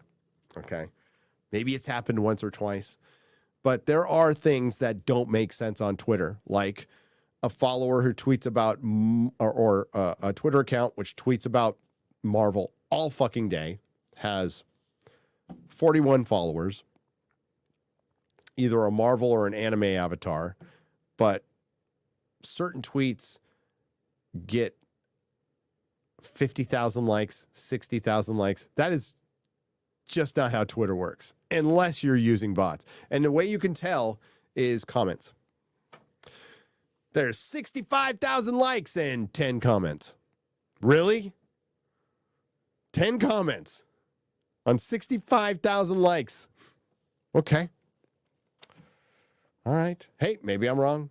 But it's also people. There's a lot of people out there who, okay. No, there's a number of people who are very active on Twitter, but that number is insignificant. And as is not wrong, most of those people probably Pirate Bay the movie and don't go to the theater because those numbers really just don't transfer, and they don't transfer to YouTube either. I've said this for many, many years. There is no transfer from Twitter to YouTube. YouTube is much more, I'm not saying it's perfect, but it's much more in line with the country, in line with reality. It's been around longer, or just a little bit longer than Twitter. But Twitter's been horribly run for a fucking long time. It's a disaster. And I think and maybe the studios are starting to realize maybe that is a waste of money, but they have plausible deniability because they can use third-party companies, and they do that. And, well, I've heard the part of the marketing department is about disinformation because they are threatened by YouTubers. And it's all YouTubers, right? So it's not just a big channel. You know, Director X will be watching somebody talk about Robin Hood with 30 people in the stream. Like it doesn't matter because not that many people were talking about Robin Hood, but creatives do watch. They absolutely do watch. Gaz Opius for $1.99, the gayest 10 minutes I've ever seen. I mean, you'd have to be specific when you're talking about Friday Night Tights. Jessica Avery for $2. Have you all seen the new Godzilla -1 trailer? Have, and I love it. It's really cool. Rorschach's number for $10 for a super chat. Oh, shit. There we go. I always hit the wrong button. Well, because it's two different shades of green. Shit. Okay. It's color-coded to avoid confusion, and it doesn't. I need to change that. I'll do it again. Layoffs at Destiny 2 staff by Sony. MH Rise going backworld. Iceborne. Microsoft's acquisition of Blizzard. Robert De Niro's getting fucked. I'm sensing some trends. Yes. The woke will eat themselves. The woke will and are eating themselves. This whole conflict in the Middle East has opened a lot of people's eyes. And I think the conflict is horrible. I think people having their eyes opened is good, but the conflict is horrible. And I'm really against dead kids. Just against it. Call me crazy. But, yeah. Did you see the video where Antifa was with the guy with the sign that said kids cannot consent, which they can't, and they were arguing with a Muslim woman? So Antifa was arguing with a Muslim woman about transgenderism and stuff, and it was a beautiful thing to see. It was. Have you seen the trailer for the Fall Guy? Says Rebellion 765 for $2.79. Yes, I thought it was pretty good. Went on a little long.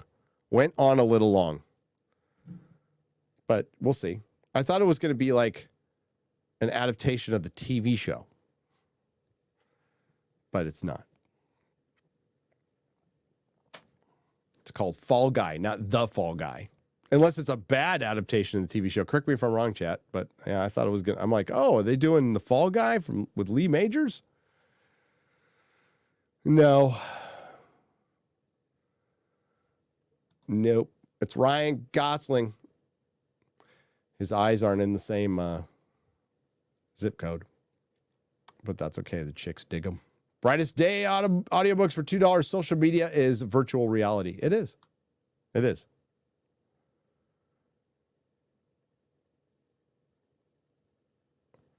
Just hit 6 months sober, and Friday Night Tights has been much needed distraction during my recovery. Thanks for the content, guys. It gives me hope in the darkest of times. Tomas Gwendler for $9.99 British pounds. That's proper money. Congratulations on 6 months. That is a huge, huge milestone. You're out of the forest, man. You are. Edward Boyette the third for $20. Yes, Chaos, by the way. One Piece is a phenomenal series. The slow burn helps you care more for the main characters and their passions for wanting to achieve their dreams. I'm down with that because I like good character. I've made no secret about that. My preference for storytelling is good character work followed by some pretty decent world building. Has Jeremy ever won a debate on this show? Herb Thompson for $5. Oh, he's undefeated if you ask Jeremy. Undefeated if you ask Jeremy. If you ask everybody else, not so undefeated. Gary's Beer Crabs for $10. Monday will make Ripa's juiced up Guatemalan server hamsters wish they were never born. Hail the Fellowship in the 199 and ban Jay. If Jay ever shows up in my chats, I'll ban him, but Jay doesn't watch my live streams anymore. Now, none of these guys. I watch all these motherfuckers more than they watch me. Okay? I know the score. They're playing Fortnite, RoboCop, masturbating to porn, doing whatever they do. They don't watch me. But I watch them all the time, and I participate in their chats.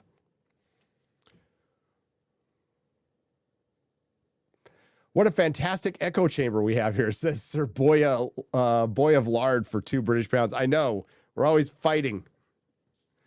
We were fighting. I was in a bad mood, too, because I was sick.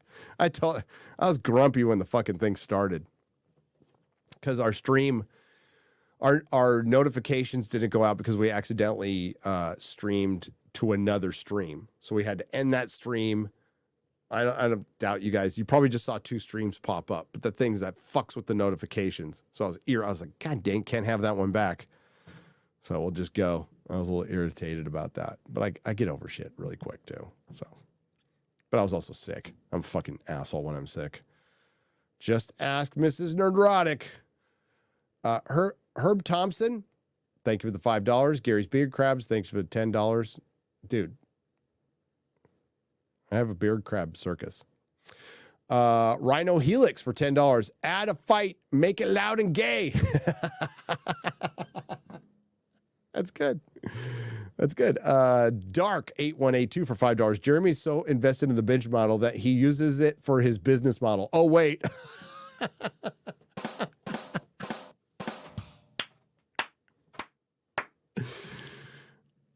Jeremy ate all his Halloween candy. I mean, I kind of did this too. Ate all his Halloween candy within an hour and got sick.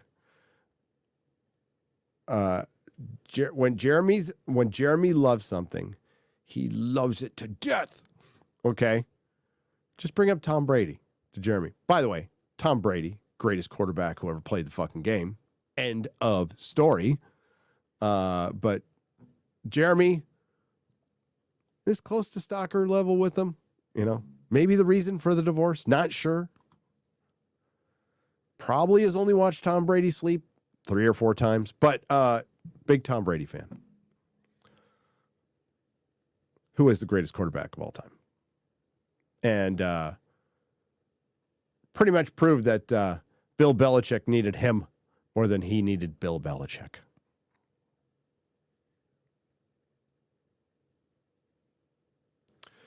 One Piece honeymoon ended. The dialogue was bad. I disagree. I actually quite liked the dialogue. I liked a lot of the dialogue. I thought there was some great lines in there. Some great moments.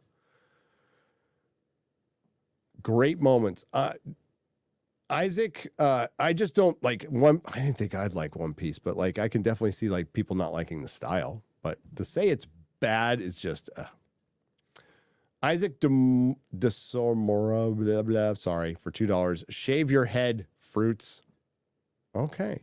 Tobias Nexus for $5. Hey, hell, Ryan makes fun of me every time I super chat. If it's fun to take the piss out of things, especially the easily offended for a time. It's too easy now. It is. It is. That's kind of the one up most of you have over Twitter in this especially particularly the pop culture battle, because the people in the common sense realm usually know the difference between something, like taking the piss out of something and being serious. I really try to just take the piss out of things. I try to make fun of them. Behaviors, plot holes, shitty acting, it's like super easy. But like, I don't want anything bad to happen to the people who made it. I other than maybe finding some more work somewhere else. But yeah, there's people on Twitter who take it. When I say Miles Morales is Miles Morales, they take that very seriously. They do.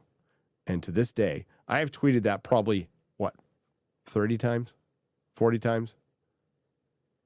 50? No. Nah, couldn't be that much. Maybe 40. And it works every fucking time. It pisses people off. It enrages people. And the question I ask you is, the people who don't think Miles Morales is Miles Morales and truly believe that he is like the Spider-Man, why do you need Miles Morales to be the Spider-Man? Why do you need that? Why do you need him to erase Peter Parker? Is that a victory for you?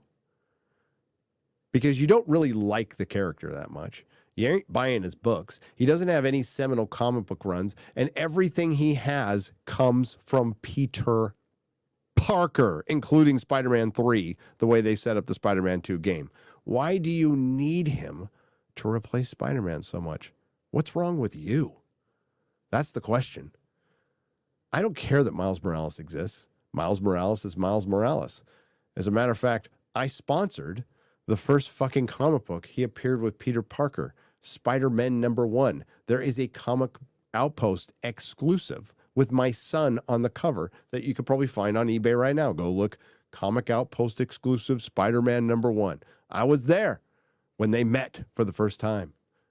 I was selling those books.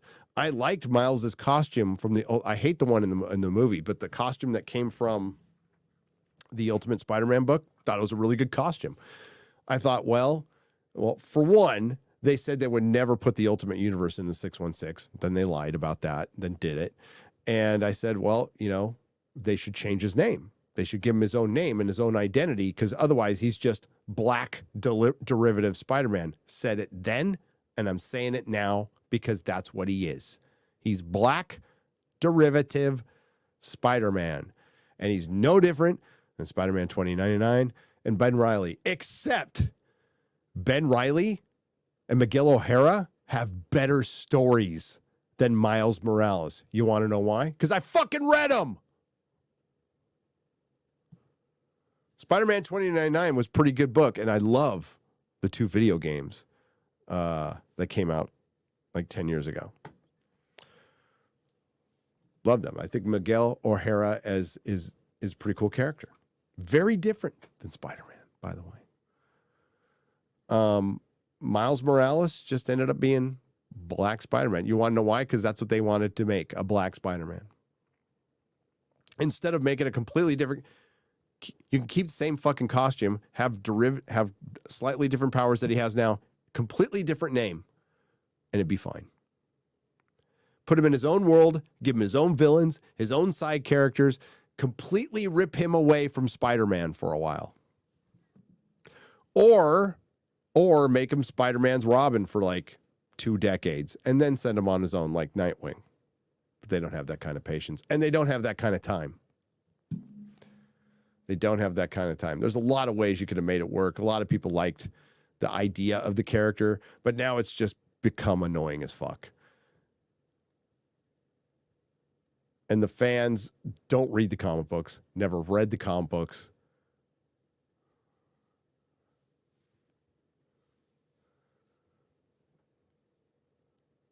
The World Series champ Texas Rangers would like to apologize to Friday Night Tights Diversity Offer for being the only baseball franchise that didn't host a Pride Night during their season. Hail to the fellowship. And they won Guava Ball for $20. Hail Bruce Bochy, by the way. Love Bruce Bochy. So I'm very happy for him.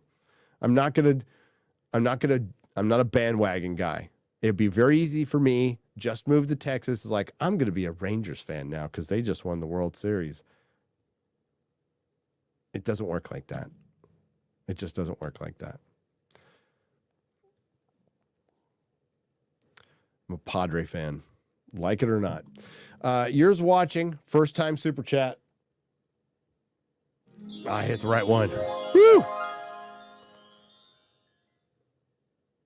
I've just been banned on PlayStation Network for 2 months for uploading a Dukes of Hazzard car decal to Gran Turismo 7. I'm raging. Really?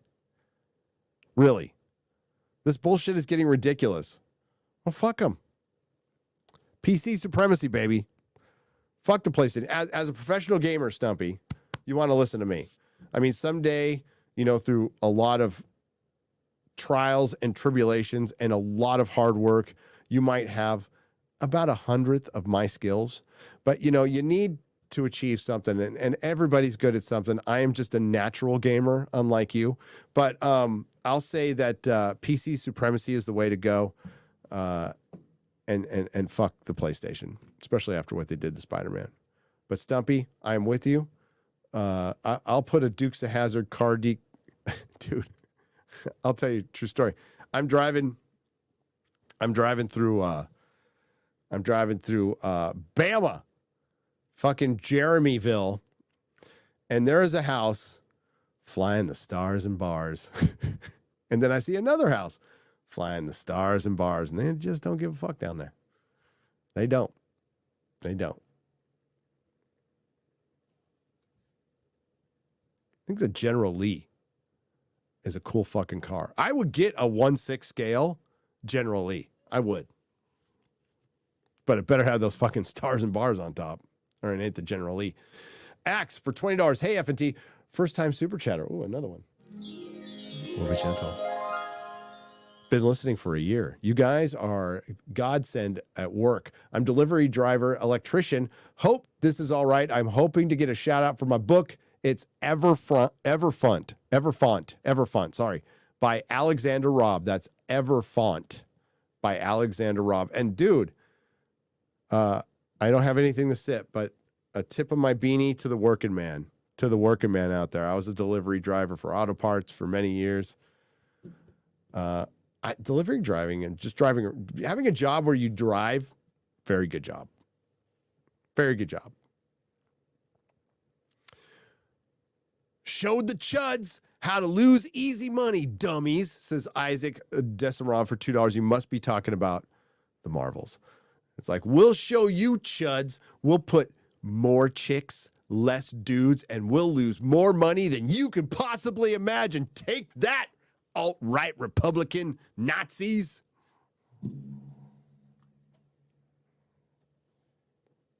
By the way, please come to our movie. Hela is Loki's daughter, not Odin's. Eric K for $2. That is correct. Correct. Superfly1234 for $10. What's up? I got done with work early today and I saw a moose today, which is the second one I've seen this week. That'd be cool to see a moose. They're fucking huge. Do they have moose in Wisconsin? Chat, do they have moose in Wisconsin? I mean, I could ask my wife. She's right out there. Chat, moose in Wisconsin, yes or no? I know those Yahtzees, they're everywhere. Those damn Nazis running around, voting down Captain Marvel, giving The Last Jedi bad reviews, obviously co-opting Tolkien, huge contingents of Nazi Star Trek fans out there and Star Wars fans. Those darn Nazis. Bears, yes. Yeah, I know they got bear. The bears can smell the menstruation. No moose? No moose. Is that a Canada thing? Montana, probably. They have squirrel. Yeah, we got squirrel down here, too. Adventures Industries. We got squirrels in Texas. We got snakes. We got fucking pigs.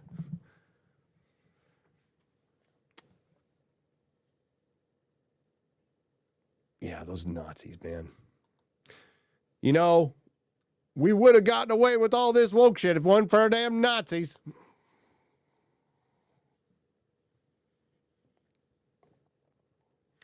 Valkyrie may have some competition from Echo on who is the best resting bitch face. It never changes. If you hear what I'm saying, the face never changes. It's like I'm taking crazy pills. It's the same face. Zoolander. I got to use that clip again. Brian Keith, yeah. Valkyrie is the one that it genuinely pisses me off because I liked Valkyrie. I'm a huge fan of the comic book Defenders. I think pound for pound, as far as weirdness, team structure for the early parts, just as good as the Avengers. And for a really long time, I enjoyed, like throughout the early or the late 70s, I enjoyed the Defenders more than I enjoyed the Avengers, because the Defenders had Doctor Strange, Namor, Hulk, Silver Surfer, and Valkyrie and her metal tits. And they would take on crazy shit. Crazy shit. Like Hulk trips balls after eating a flower that's actually like it's a living being, and yeah, it's like really crazy shit. And it was a cool book. Oh, so the olds out there who read comic books knows the Defenders was a fucking cool book. Big fan of Valkyrie. And if they'd done it right, but they had to make the Norse mythology with black woman, because they need to put a chick in her. They need to put a chick in it and make her gay and lame. And that's exactly what they did.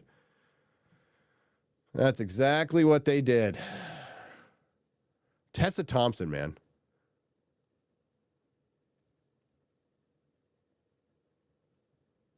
Paul, thank you for the $1. Josh Kelsey drops 20, walks away. All you guys are awesome. Thanks for the donations. Nothing to say, though. Dave Chandler. Loki is a waste of Tom Hiddleston and Owen Wilson. It is. It truly is. I like both of those actors. I got nothing against them. I think Owen Wilson is spectacular at playing Owen Wilson.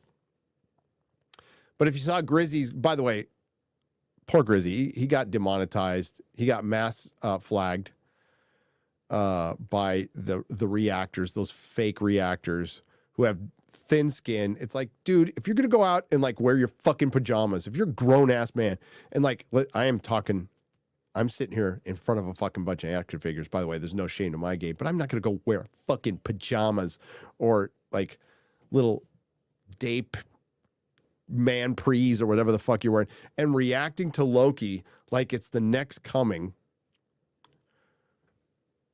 and not expect to get roasted on the internet. You're going to get roasted. I mean, just not care. How about that? How about not giving a shit? I don't give a shit. Why don't you try that? So poor Grizzy, who makes great videos, did one today. And it might be some of his best work. But he's demonetized, poor guy. He's going to be on Rumble, so go subscribe to him on Rumble. Follow him on Twitter. Grizzy, Grizzy. But yeah, there's a great reaction of Owen Wilson on a jet ski. But he wasn't really on a jet ski. He was on a jet ski in a jet ski shop. And there was an actual Marvel reaction like fucking Captain America just showed up.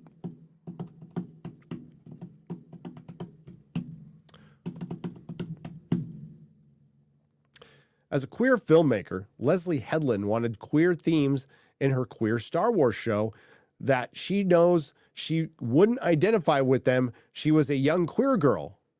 Leslie Headland's queer, by the way. Did you know she's queer? T1S for $20. Yes, as a young queer girl, I recognize that Leslie Headland is a young queer girl. She is going to put all the chicks in it and make them all gay and lame.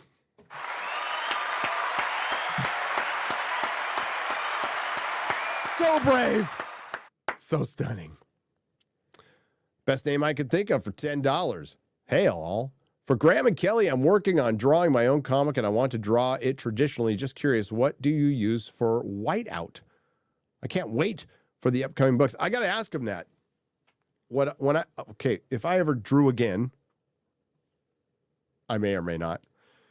I use comic pages. I will not go digital at all. And I just use whiteout or tape, the tape. I try to avoid it at all costs. But they probably have something better. But Kelly said he uses a number 2 pencil. And that's like, I'll use a blue pencil, a number 2 pencil. I'll use a fucking big pen. I don't give a shit. Like, you know, I'm also not a professional artist, but like, I don't care. I'll show you someday. You'll see it, my art someday. By the way, it's not great, but you know, it is what it is. I can't wait for your upcoming books. Well, Graham and Kelly are journeymen with a great style, class, consistency, a rare thing. Humility. They act like adults. They're not dicks. They're not a bunch of envious, jealous little bitches, which unfortunately the comic book industry has been filled with. And, you know, it's artists. That's part of the deal. But you just look at the ones that are still around. The ones that are still around and not alcoholics or drowning in their own envy or always worried about what somebody else is doing or somebody else is saying, or worse yet, counting another man's money, which is the most bitch thing you can do. No, they're just regular dudes. And like Graham looks like a working man's comic book. His art is fucking awesome, but he's like the lunch pail guy. And Kelly, you know, before I met him, I thought Kelly, like the way he draws, I'm like, that guy must have done a lot of fucking drugs. But Kelly's like a normal, I mean, you know, maybe he did, like I did back in the day. But his art style is so unique. And it comes from almost like the subconscious, you know. So they're completely different artists. You know, Graham is like the traditional comic book artist. By the way, that's what I like. I like the traditional comic book artist who puts in really fucking solid work all the time. And once in a while, I don't mind if it's a little more abstract like Kelly, especially when you have your own style. That's so pure. So pure. You know, a lot of people like Jim Lee. And I got nothing against the guy as a person. By all accounts, he's pretty nice. His books sell. Immensely popular. I've never been a fan of his art. It's too stiff. And someday I'll show you. They made a, not a hot toy. It was Medicom. Made Hush 1/6 scale figures perfectly to Jim Lee's art. And then you'll see the flaws in Jim Lee's art, including very tiny ankles. Very tiny ankles. But I know a lot of people love Jim Lee. That's cool. I'm more of a Silvestri guy myself. Hayden for $20. The mainstream access media lost their audience to this hateful group of bigots. I'm still waiting to see if we get some of the Marvel smashes $40 million at the box office opening weekend headlines. We will. We will. Hail Graham and Kel. Hail FNT. And hail to you, Hayden. And you're right. There's going to be like biggest opening of the Marvels franchise, even though it's the first movie of the Marvels franchise. Best opening for a Marvel film in 2023 on November 9th with the waxing gibbous or whatever the fuck it is for the whatever phase the moon is in. The waning gibbous, waxing gibbous, I don't fucking know. Yeah, they will find a way to spin it. Alt-right Nazis succeed in review bombing the Marvels.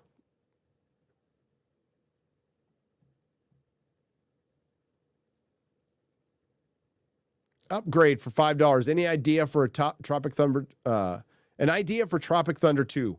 Mulvaney in woman face playing an actress in a man's face playing a black woman. Put a chick in it and make her lame and gay. That would be kind of fucking funny. Bring back Wesley Snipes. Make Blade great again. I'm all for that, David Chandler. I mean, Marshall Ali is a great actor. Okay, he is a great actor. His work in the first 6 episodes until they fucking stupidly killed him as Cottonmouth in Luke Cage is some of the best acting. Like, it's right up there with David Tennant. It's right up there with Vincent D'Onofrio. It's fucking good. So, yeah, and he was good in Alita. So I think he can do it, but so it was announced by Culture Crave, which I guys take Culture Crave just regurgitates other people's headlines and then regurgitates other people's rumors. Kind of like the nerd Ian Miles Chong, but they at least give credit once in a while. But they announced today that Marvel's going to make Blade rated R. Well, I guess they decided that before they're writing their 5th fucking script. Whatever. You know what? Have Blade kill vampires violently, and you might have a chance. He does not need 3 women to help him. He doesn't need 2 women. He doesn't need 1. Why don't you make Blade about Blade? What was the problem with Thor: Love and Thunder? What was the problem with Thor: Love and Thunder? You had Chris Hemsworth. You had Christian Bale. Oh, yeah, you saddled it with a bunch of fucking women and dumb side characters and made it stupid. Instead of just having Thor versus Gore. If you have Thor versus Gore without King Valkyrie, female Thor, and all the other stupid shit in there, you might have had a chance. Doctor Strange. Have Doctor Strange fighting Mephisto, not fucking make it a sequel to WandaVision, chasing around the girls, key to everything, America Chavez. Doctor Strange versus Mephisto. Hit movie. You don't need all those fucking side characters. So it's not like they can't do it. It's they're unwilling to do it. This is why I talked about the term many years ago, too big to succeed.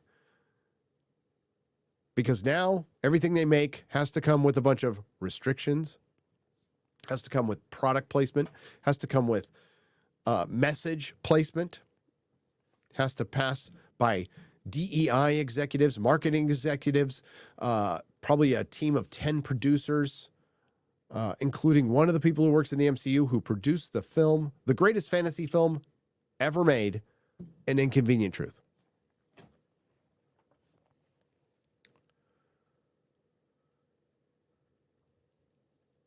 Not to make anyone jealous, but the wife and I are starting a Lord of the Rings marathon after this stream. Weekend off to a great start. Hail FNT. I hope you enjoyed it. Fortune and Glory for $4.99. That sounds awesome. Excuse me.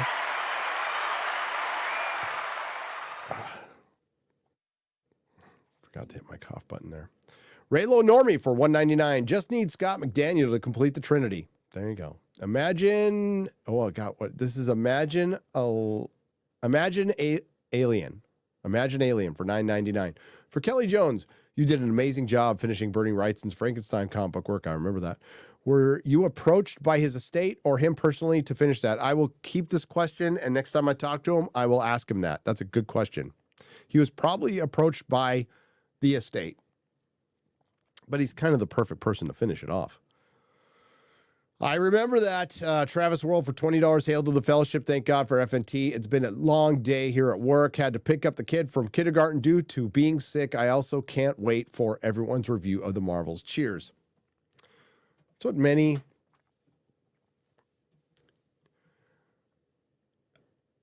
I think a lot of creatives who come into the content creator space, I'll start using that language, the content creator space,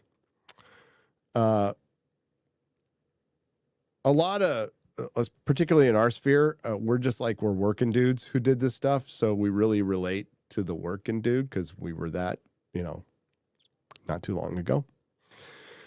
And creatives have no concept. There's so many that we are now generations away from writers and artists who actually did shit before they went into comics. So now we're dealing with, in particular with comics, we're dealing with, not with Graham and Kelly, but with others. We're dealing with people who've been comic book creators all their fucking lives. They've been pampered. They've been fucking sucked up at conventions. And they have no concept of what it's like with the working man. None. They pretend to know. They don't fucking know. None of these motherfuckers have worked a 40-hour-a-week job. Kidding me? They cry when they can't finish their comic books.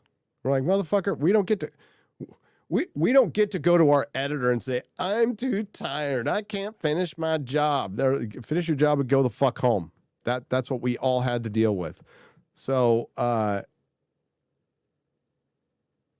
think that's why they have a hard time relating, and they feel so entitled and have no fucking clue what it's like to actually work your ass off for money.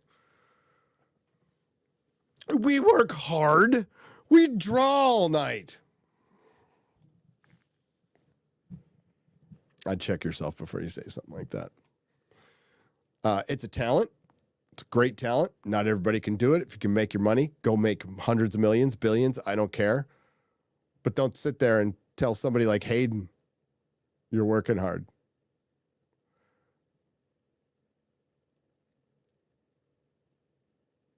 Or Travis's World, or anybody's doing a delivery job out there, or working 2 jobs. You have no fucking idea. I did that shit for a long time, by the way. Kaloth for $10. Hail, UK2, Toe Jam and Earl Edition. Visit my family in the Westminster while you were there. Reminder, X-Ray Girl, it comes in pints? I recommend the Whiskey Factory in Edinburgh. As, stay on the path. Hail. Stay on the path, as. And hail to you. Thank you, Keller.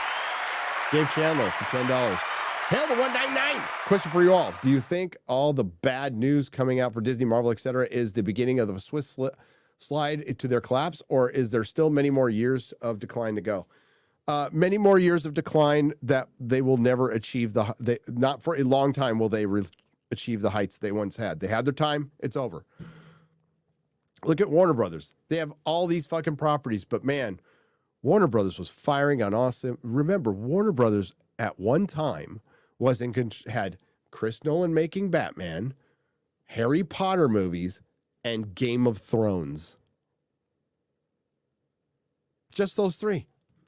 They also had access to Looney Tunes and fucking Batman cartoons and DC comics and all this other shit. But like, there was a time period where we had Harry Potter going, we had Nolan Batman movies going, we had fucking Game of Thrones going.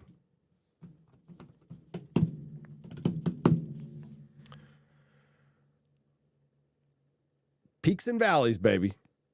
I don't know if the Nelson Peltz, they named a new CFO today. Supposedly he's attached to Nelson Peltz. Maybe that was a move to try to appease him. I don't really care.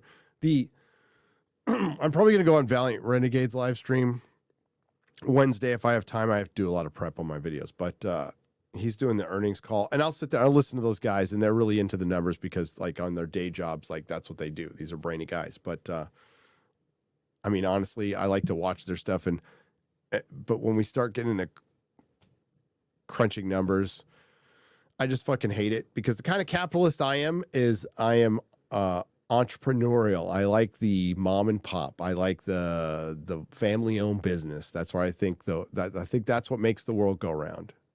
Fuck a corporation. I don't like stockholders. I don't like fucking Wall Street. I've never played that fucking game. I never will. Although I'm not a financial analyst. A lot of people have done it. They have a lot of fun. I personally see it as gambling. And I don't want to gamble with my kid's future. And it's worked out well for me. You know, I've made a lot of mistakes, but it's worked out well for me because I put everything into a fucking house, although I'm not a financial analyst. But Disney's collapse is so thorough, and they had a chance to course correct 2-3 years ago. They could have course correct 2-3 years ago when the signs were there, absolutely there. And there was a time 10, 15, 20 years ago, they would have recognized this, put the fucking brakes on. I'll give you an example. Spider-Man 3. Spider-Man 3. Do you know at the time, Spider-Man 3, highest grossing Spider-Man film. Highest grossing Spider-Man film. Sony shit-canned it and rebooted it after the highest grossing Spider-Man film because it was critically panned. And it was such a pain in the ass. Nowadays, if a Spider-Man 3 came out, which is fucking Shakespeare compared to the shit MCU's been putting out, but if Spider-Man 3 came out, well, they blame the audience. And they continue making the same mistakes. And I love Sam Raimi. I fucking love Sam Raimi. Spider-Man 3 sucked. I mean, I could watch it as a meme now, but it sucked. Doctor Strange Mom sucked. But I love Sam Raimi. But it would be the fans' fault. So there was a time when studios went, shit, we made money on that one. Not a ton. Cost us a lot more. The fans fucking hated it. We can't fuck up Spider-Man. And then they went to fuck it up again. But, and I'm not saying if it was the right move, they probably should have just made Spider-Man 4. But they put the brakes on something because they saw it as a bad business deal. I'm not saying, cancel everything in MCU after Captain Marvel. I would say that was a really first good sign. I'd say well into phase 4, after the Eternals flopped, you go, maybe we better get back to the drawing board. But no. They doubled and tripled down. Same with Disney Star Wars. Had a chance to course correct. Completely fucked that up with the rise of Palpatine. And they're done. They're done. If one of these franchises was still alive out of Pixar and Star Wars and Marvel, Disney would still be okay. They have all three of them failing, and they all three failed because of leadership. As Jeremy likes to say, bad leadership. Kevin Feige is responsible for the fall of the MCU, although everybody is... Somebody asked earlier, the leaks are coming from Feige's camp. I promise you. They're coming from Feige's camp. Kathleen Kennedy, whoever's the moron running Pixar, getting rid of John Lasseter was fucking retarded, and Kevin Feige. And Bob Iger. Bob Iger's a terrible CEO. Terrible CEO. I've always said that. He knew how to buy shit. That's it. David Chandler for $10. Thank you again. Why is that one of two? Okay, Hilariously Awful Productions for $10. Gary and Company. As I said to some others in the 199 of FT Nerdsphere, for inspiration to start my own movie filmmaking streams Thursday, 9 p.m., YouTube and Rumble, which we do in addition to comedy sketches and shorts. We riff and rant into the wind about movies, culture, etc. Fair warning, my BFF co-host is an MCU fanboy. Not my fault, I didn't raise him. P.S. The intro theme is a certified banger. Hail. Hail to you. Well, I used to really like that. I used to be an MCU fanboy. Big time. Love that shit. Those early days were fun. It was an actual event. We, in San Francisco, we get a bunch of our friends together. And we go to Daly City. We go see the movie in Daly City. Because the theater had a parking lot. And it wasn't in San Francisco. Went all the time. Love it. Loved it. When I worked at the comic shop, I would get a stack of comic books, and for every comic book movie, I'd have my business card and a bag and board, and I'd pass out free comic books in the crowd, guerrilla marketing, all the time. Good stuff.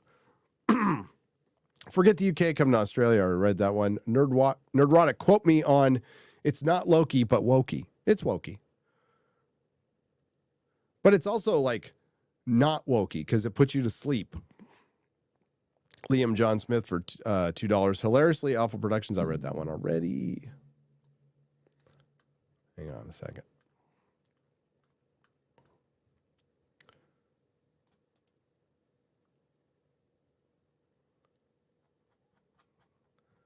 Oh, that's weird. It's not letting me delete. That's okay. I'm going to cough. Hang on. Surprised I haven't done that more. Where was I? I just lost my space. Give me a moment. All right. Courtney J. I read that one. Apex Calibre for $1.99. You guys saw Star Wars Theories rant on Disney Star Wars. I did. Long overdue, I thought. But okay, Star Wars Theory. My brother, because I know you watch all my live streams. Just kidding. I'm going to paraphrase. I don't know. I can't remember what exactly. He said something to the effect of, I'm going to be real with you guys. You should always be real with these guys, with us guys. Always. Always. Don't start out with, okay, this time I'm going to be real.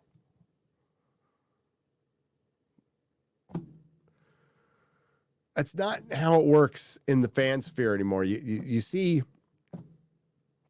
people getting frustrated with that, but I mean, and it's tough for some people, I guess. But yeah, you always want to be real. People are done with the shills. Not saying Star Wars Theory is a shill, but I don't watch a lot. I don't watch Star Wars content, so I saw his rant. I'm subscribed to his channel. But you know, I thought Ahsoka was fucking terrible from the first second. Okay, I didn't think there was anything good about it. I remember, you know, I went on a rant that we go through the same fucking pattern with every Disney Plus show concerning Marvel and Star Wars. First 2 episodes. You're being a hater. You don't know what you're talking about. This is really good. By the end of the series, now that thing sucked. Yeah, it did. For like the 11th time in a row, a Disney Star Wars and Disney Marvel show fucking sucked. Crazy.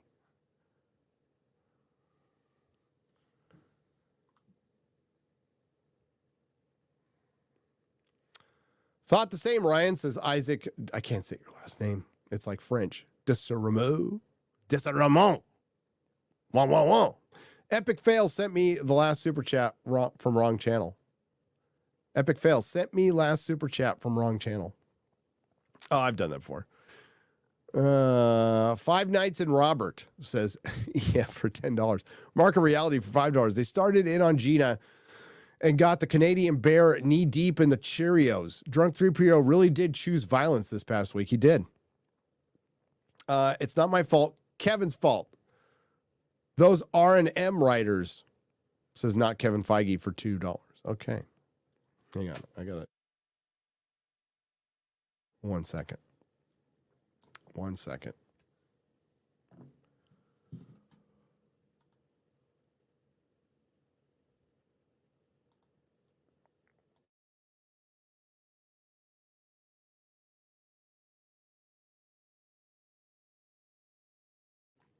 This is the most I've talked. I guess this last night. But I'm not 100% yet, but I'm close. Sorry about that, folks.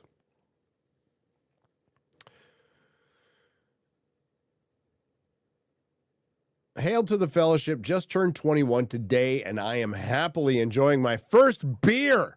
I remember when I had my first beer. I was like 12. I was the opposite of your age. Thank you for all the entertainment, and thank you for leading the charge. Hail! Drink responsibly. The Michigan Machinist for $10. Congratulations on being 21. You're about 10 years from the age of enlightenment. Enjoy being a teenager with rent.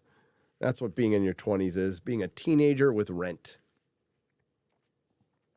James Walls for $2. Playing Fortnite makes you gay by proxy. I agree. But then there's 50 million gay by proxy people playing because that's fucking insane. That's like, what's the population of Canada? It's got to be close to the population of Canada, right? Maybe it's a little more. It's like an entire country playing Fortnite. And not some like African desert country, like a Western country. Gleeman for $10. It's funny the phrase "nothing happened" keeps coming up. I can't wait for y'all to catch up with One Piece. One of the most praised moments in the fandom is where nothing happened. Oh, I know what you're talking about. I know what you're talking about. Yep. I can't wait to catch up to that too. Shad, while your Vegemite may have defeated some of FNT, you're still the only country to lose a war to a bird twice. Fort the Emperor, $9.99. Hail, thank you for being on my side. You know, they're like, Vegemite's not that bad. Okay, well, like I said, next time we go out to eat, I want everybody to order fucking Vegemite, okay? Because it's so fucking good. Go order Vegemite. Tobias Nexus for $10. It's the panel's opinion. By the way, go check out the video on Shad's channel. I'm glad he finally put it out. I had a really good time. We did like a content house. It was super gay, but it was also, you know, out of necessity. We're all in the same area. We chipped down on the rent. It made it a lot cheaper. We didn't like go there and then we can like shoot Friday Night Tights there. But yeah, we did some fun videos. That was kind of cool. I liked it. And like, it was like hanging out with family, hanging out with Adam and X-Ray Girl and Mark the Cyborg and Melissa and Shad and Mrs. Shad, who was really cool. Yeah, it was like really fun hanging with them.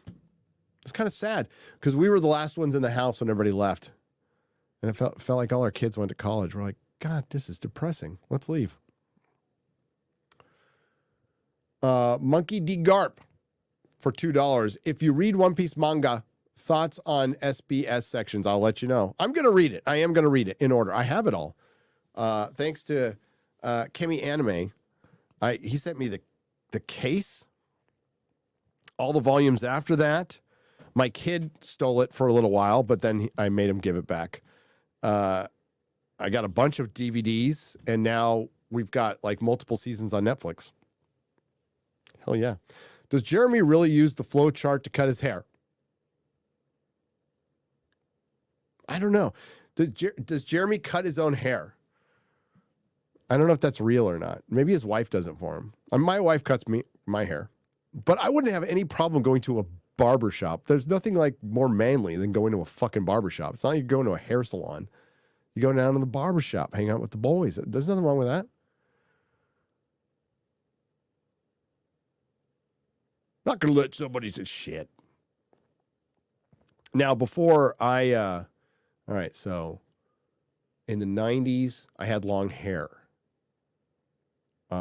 When in the late 80s, I finally I had mostly punk rock hair, grew it long, cut it off in prison, grew it back out slowly over the 90s to the point where it got really long again. Went to Vegas, and it was so dry and staticky, like my hair would like, it would like erase out. It was crazy. And it was the late 90s, early 2000s, and a lot of people were doing this. I just went home, got some number 2 clippers, and fucking shaved my head. And I kept doing that for years, just shaving my head. I married a fucking hairdresser who wanted me to grow it out a little bit so she could do shit to it, whatever. So that's the way it is now. There, you got a story you didn't even fucking want. That's part of these live streams. There you go. Nobody wanted to fucking hear that. Ask Jeremy if he knows how to tie his shoes. Old trucker for $5. Taker 610 for $50. I thought watching Geeks and Gamers today, I would know how to make a new blade for super cheap. Just insert Mahershala Ali into the Marvels as a street vendor or something, and then re-release it in a few months as a Blade movie. Blade is back, baby. Well, they did that with Bruce Campbell in Doctor Strange Mom. Chew for 19 Swedish krona. Has nothing to say. Just left it there. Thank you. For Axelon for $20. Synchronicity event. Oh, Synchronicity. It's a good police album. I was telling my best mate of 8 years about Quarter Black's missing 411 story from the southern Minnesota on Forbidden Frontier. And get this. He was with Brandon at the party. They were buds, and it really messed him up. Oh, and they've never found that guy. It's a Forbidden Frontier. We did a Missing 411. There's a series of books called Missing 411 by David Paulides, former Bigfoot investigator, but he kind of stumbled upon something that's very strange. And in our national, it started with our national parks. There are strange disappearances that are beyond animal attacks, people falling off a cliff, a lone hiker breaking their ankle and getting trapped or something like that. That there's a large number of people who just gone forever. Or weirder, they disappear. They're searched for. The same place is combed over and again. They go back. They either A, find them alive and disoriented, or B, dead. Or missing kids who climbed up the top of a fucking mountain. It's like really weird shit. And then we found out that the federal government, the Department of Forestry, does not keep a running list of missing persons on national forest grounds or national parks, which is insane. Like, why would you not do that?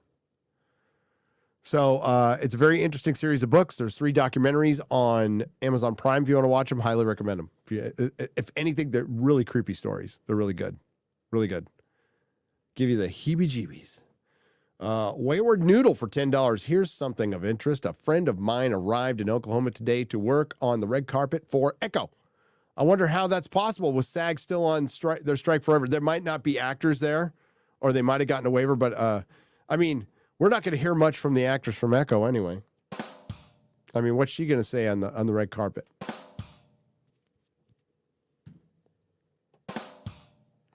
You know, they got to do everything they can to give this series a leg up.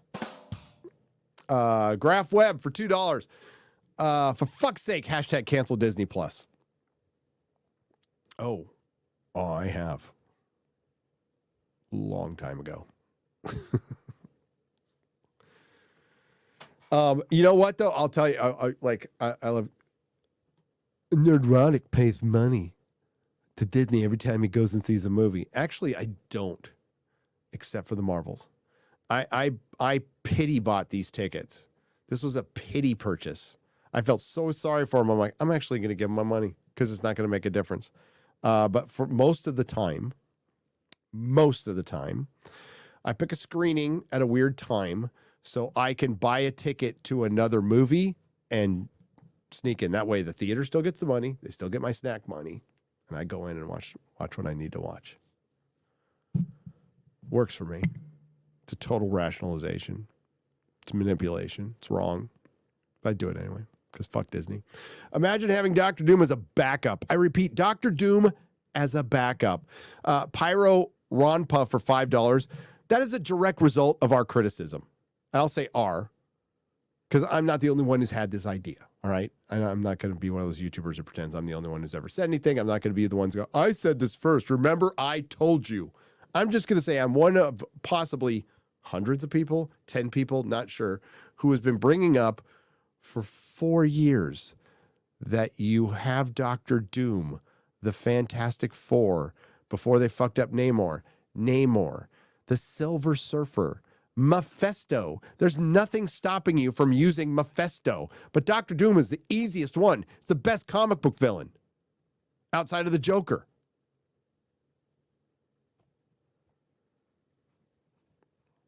He's a backup. And they'll probably make him a chick, make him gay, and really fucking lame. 50 Shades of Grayson for $4.99. No bullshit. I had a dream about Gina Carano last night. You and a lot of other people. That would make a dark man blush. Woo. Hail to the Fellowship and the 199. Gina is a beautiful, classy lady. We'll just say that. Beautiful, classy lady who would fuck you up. No. But, all right. That's it for FNT. I'll get the rest of these. Do you like my Tolkien beanie? I just got it today.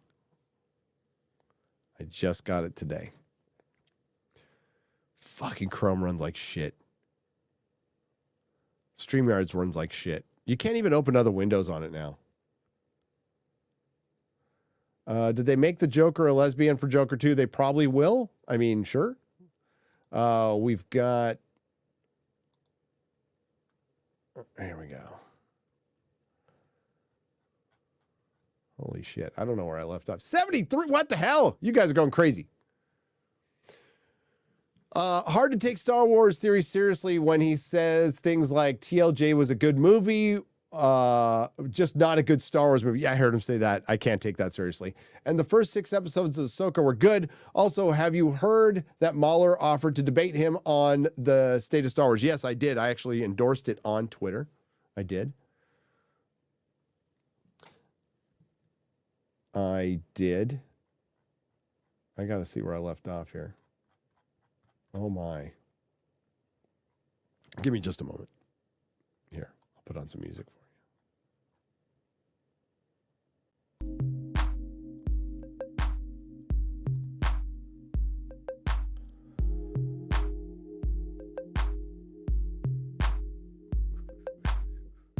Where was it? All right. I think I know where I left off.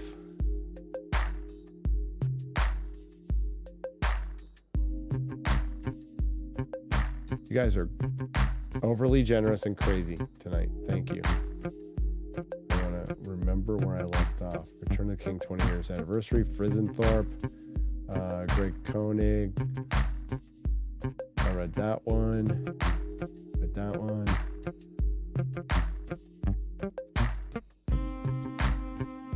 Okay, here we go. Hey, Gary, Noob here with the Fantastic Four comic. Any recommendations on where to start and what stories to read? Thanks for all you do for pop culture. Yes, you start at the beginning with Fantastic Four. There we go. The music came in like, you feel that delay? I punched that like a minute ago. Yeah.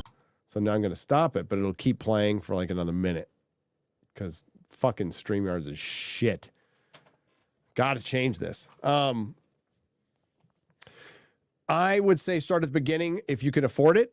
There is an omnibus, Fantastic Four Omnibus Volume 1. Probably get it for $100, $100, $150. But it's a lot of comics, and it's a great place to start. If not, then find Marvel's Essentials.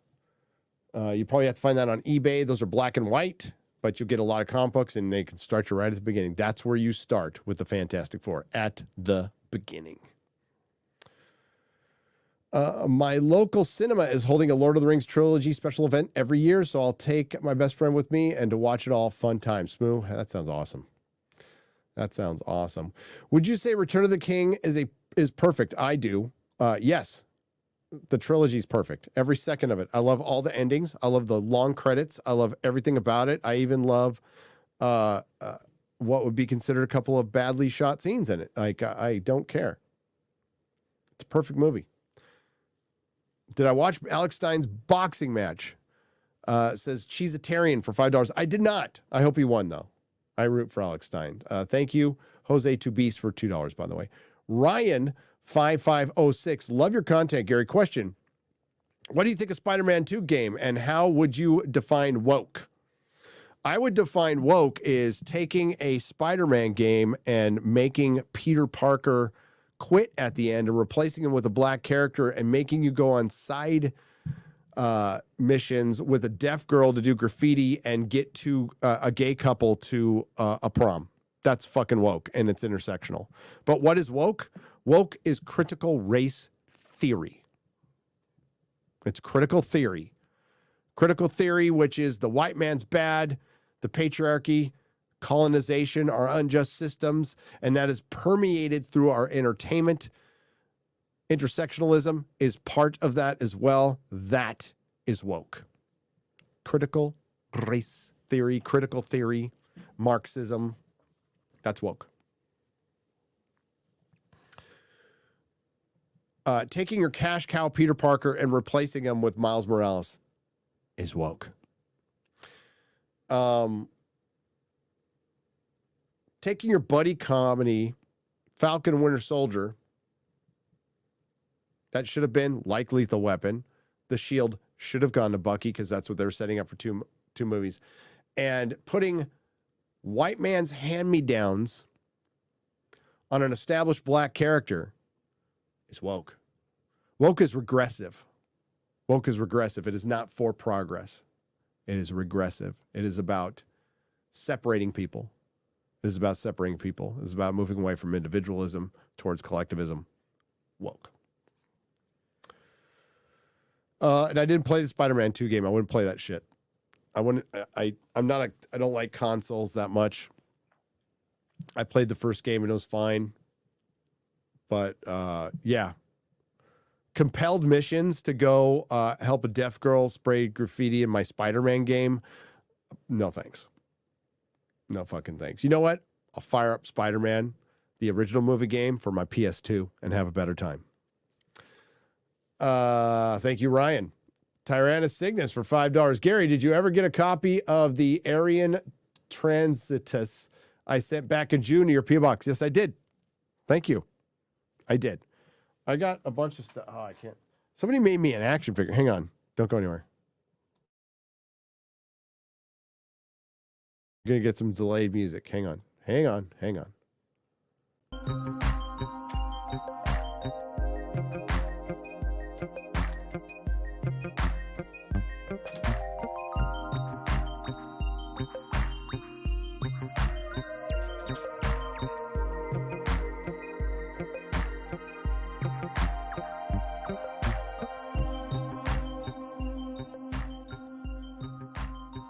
My tissues too. All right, I'm back. I doubt the music even started yet. Fucking stupid Streamlabs. StreamYards. Yeah, it hasn't even started. I pressed it when I walked away. Okay, thanks for hanging in there. There it is. Fuck this. Somebody made that.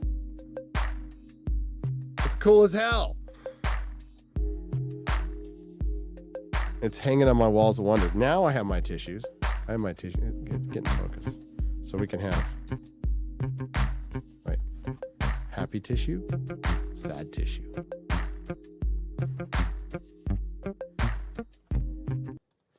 Okay, we don't need the music anymore.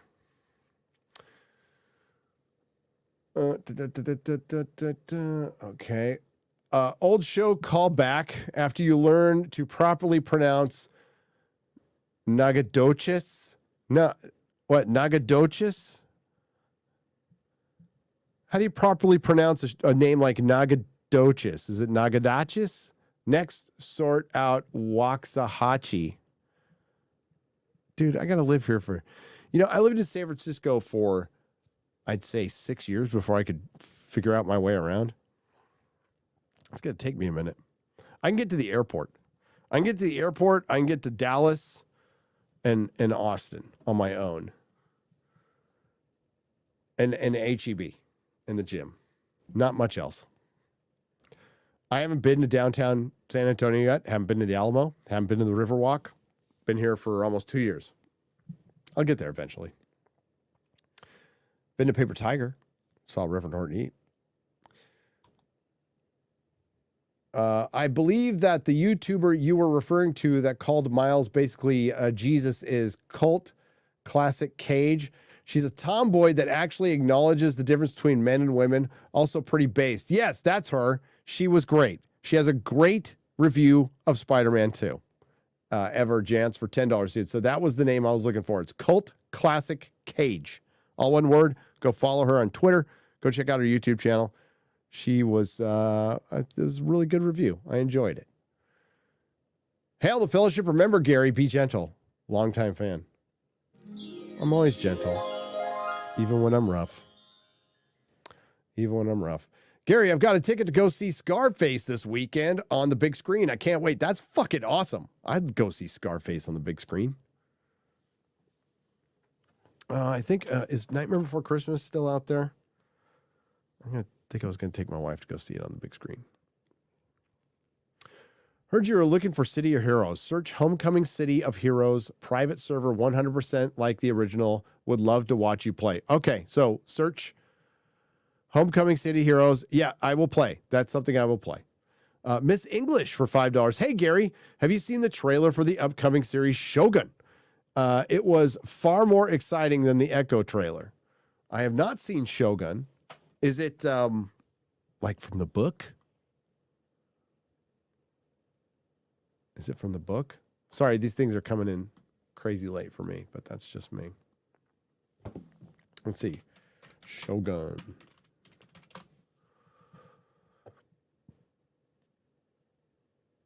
Yeah. Oh, shit. Oh, wow. Yeah, it's going to be on FX, based on James FX. Shogun is set in Japan in the year 1600 at the dawn. Oh, fuck yeah. Oh, hell yeah. It's on FX, huh? Okay. I will definitely be checking that out. Miss English, thank you.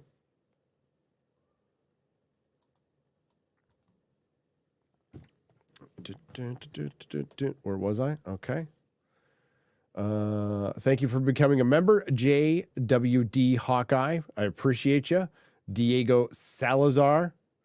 You have no idea how much I would like to see a fantasy movie filmed with practical effects, matte paintings, models, and lots of blood like Conan from 1982. By the way, I believe Conan is becoming public in a couple of years. I believe it will be too. I might take advantage of that. Diego, also, it's coming out in 4K. If you go to Arrow Video right now, there's a special edition you can buy. Conan the Destroyer, both in 4K. They are lovely. I've already pre-ordered them. Can't wait. How about Ridley Scott be beyond Hans Zimmer music, Keaton and Clint E. My Dream, Grumpy Bruce, Zendaya for Sam, John Hamm is Mr. Powers, X-Ray Girl for Donna. What the fuck am I reading? Oh, okay. You're talking about Batman Beyond. Took me a second there. So Ridley Scott,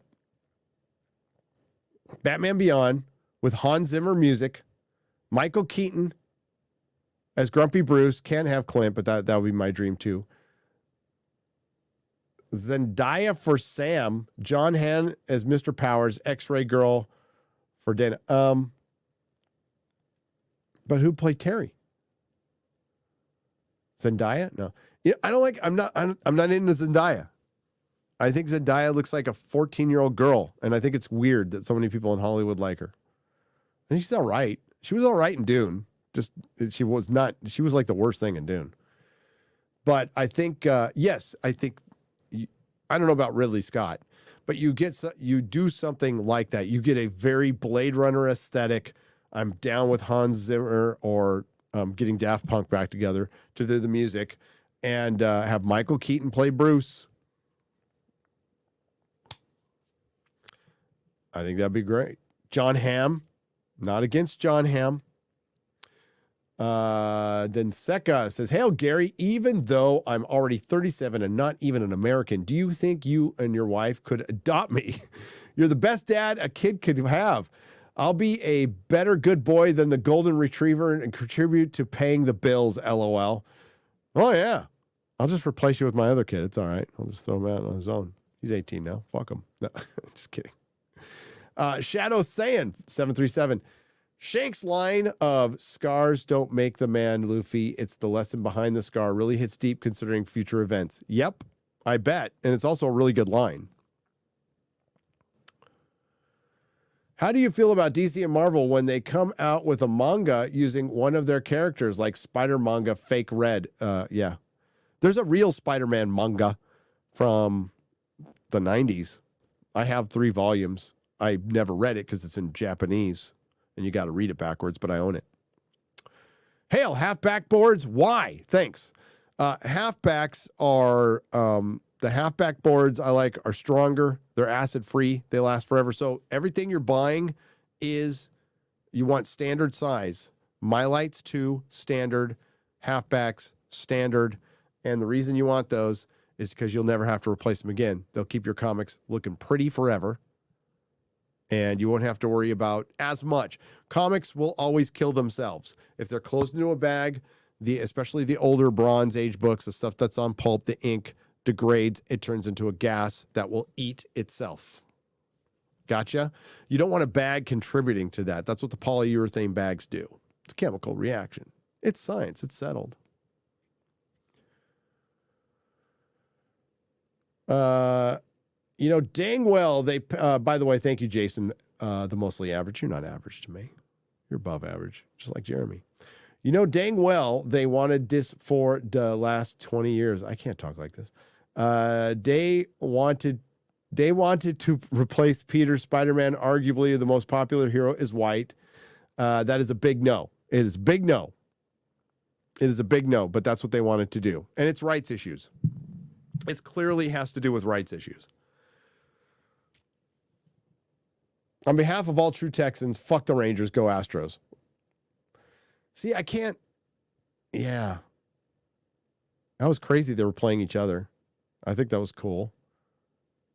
But even though, like, fuck California, everything about it, I still love my Padres. I do. I've been rooting for the Padres since I was like 4. And they were established the year I was born. So, like Tessa until she revealed her racism. Next. Yeah, I liked her in Westworld Season 1. She got naked. Do you think there's any hope for Daredevil now that they're starting over? I would love to see if they just did a season to do a Netflix story. What do you think the odds are of that happening now? Slim. Chris Van Dusen for 10 Canadian pesos. They got the showrunner from Punisher, which is not good news. But I think it's the closest thing they can get. Daredevil needs to be a hard R, not a situational fucking comedy. Caillou May, have you seen the Berserk comic Keanu Reeves book? I own it. Yeah. I was part of the crowdfunding campaign. It was all right. I would put Berserk on the level of Isom 1. I thought they were pretty good. They're basically introductions. They're setting up the world. They're lining up events, dialogue, a little heavy at times, but I was engaged enough. I especially am engaged in, I like the dynamic between, I'm blanking on his name, Isom and the villain. They went to high school together. And I like that dynamic. Berserk, I could barely fucking remember it. It came out in San Diego when I was in San Diego. I mean, the book came out on time. What I do remember, though, my favorite part of that is Eric beat the shit out of that book in crowdfunding. Holy shit. But not a bad start. But see, Eric's, with all fucking celebrity-related comic books, they never fucking follow through. They just don't. Eric's already produced more books. I don't even care about the Berserk thing anymore. And not like Keanu. I got nothing against him. But favorite comic artist, Tom Grummett. Penciled a lot of during Death and Life of Superman era. Great, yeah. John Burns, probably one of my favorites. I'd say probably my most favorite. I loved him growing up. Loved his work. My boy looking rough. You need a 28th booster. Do I look rough? Well, I'm 54, real JBC. So, I mean, that has a lot to do with it. I mean, this is how I look all the time now. But I am sick, yes. Yeah, maybe I need my 28th booster. But that would mean I had 27 beforehand, which I didn't. I am a pureblood, brother. Barry McCockiner for $10. Greetings, Gary. In your opinion, is there a point of monetary damages to Disney that Disney starts to purge creative staff, or the ideological rot just going to bring the whole company down? I think there will be attempts made. I truly do. Because they can't afford to pay everybody. They can't afford to flip this CRT, DEI intersectional bill anymore, because everything has financial consequences eventually. Eventually. This went on way too long, and now we're finding out why. This is a trend that should have died in 2019. Why did it go so long? Why did it go against the public will when it was so clearly rejected over and over again because they were being funded by somebody else? And COVID allowed that to happen. It allowed a lot of things to continue that shouldn't have continued, that should have naturally died out, as all trends do. So they got a couple extra years. Now they're fucking over. And the problem is those couple extra years did 2 years of extra damage that is irreplicable. See, I'm so grateful for you guys because I am free. I don't need interviews with celebrities. I prefer not to have them. As a matter of fact, you guys usually you would dip out of a stream with a celebrity. You'd rather watch Az. You'd rather watch Jeremy. Rather watch Ryan, the drinker, Mahler. That's unquestionable. I could bring a fucking movie star, like a high caliber movie star, and they wouldn't get the numbers that Drinker would on a live stream. They just wouldn't.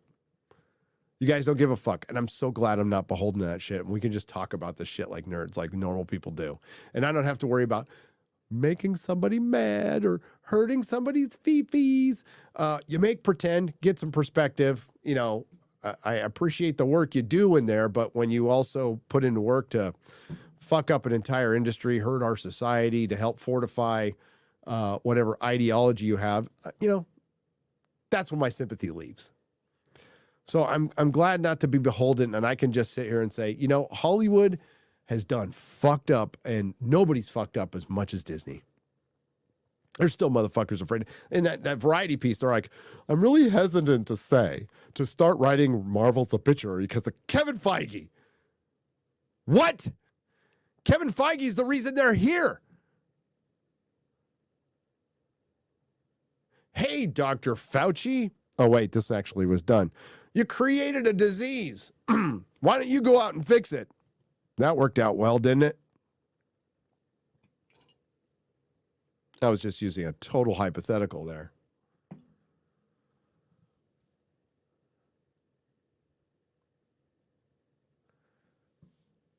Get well soon, Gary. I sent you emails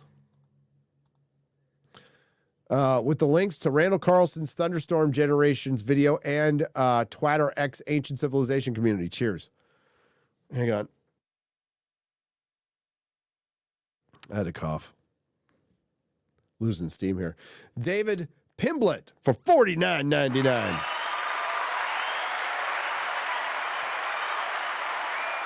Hey, I thought they did Loki dirty, but I didn't realize how bad until I went back and watched him in the first Avengers movie and then back to Loki series. My God, I have been in a minor car accident and had less whiplash. Keep up the good work. Dude, it's crazy.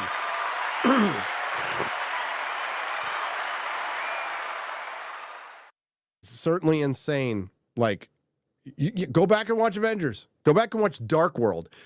Loki's better in Thor Dark World. The movie that everybody fucking hates, which is now Shakespeare compared to all this shit.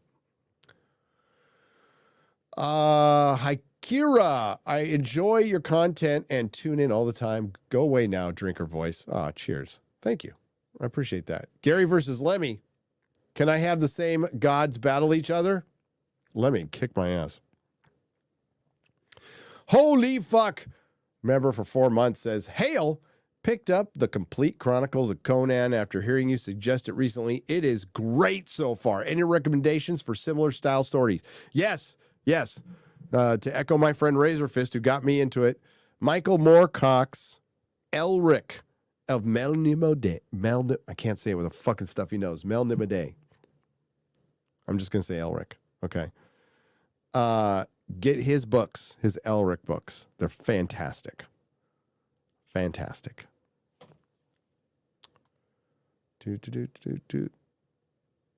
Trevor Wingard for $49.99. Cheers. Thank you. I read this one, but I'll read it again. Hard to take Star Wars theories seriously when he says things like The Last Jedi was a good movie, but not a good Star Wars movie. And the first 6 episodes of Ahsoka were good. Also, you heard that Mahler offered to debate him. Yes. So, Ahsoka's not good. We disagree on that. Last Jedi is a trash, garbage movie. Garbage movie. Nobody's like, tonight, I'm going to get the kids together and we're going to watch The Last Jedi. Nobody does that. Nobody does that. The only reason so many people got so entrenched in the sand was to own the chuds. You never hear them talking about, occasionally they go, I really love what they did with Luke Skywalker. Really? You love that part? Huh. Okay. Or somebody will go up and throw up a GIF and go, nothing is as beautiful as this scene from The Last Jedi. But no motherfucker in his right mind, or no woman, or no kid is going, fire up The Last Jedi, get the popcorn and the family and the dogs around and watch around that. No. But you know what people do? You know what people do? All the fucking time? Fire up the Lord of the Rings trilogy. 20-year-old movie. Watch bits of it. Watch the whole thing. Say, like, all the fucking time. The original trilogy, all the time. Spider-Man 2, all the fucking time. Batman Returns. Those are classics. The Last Jedi is a forgettable piece of trash made by hacks.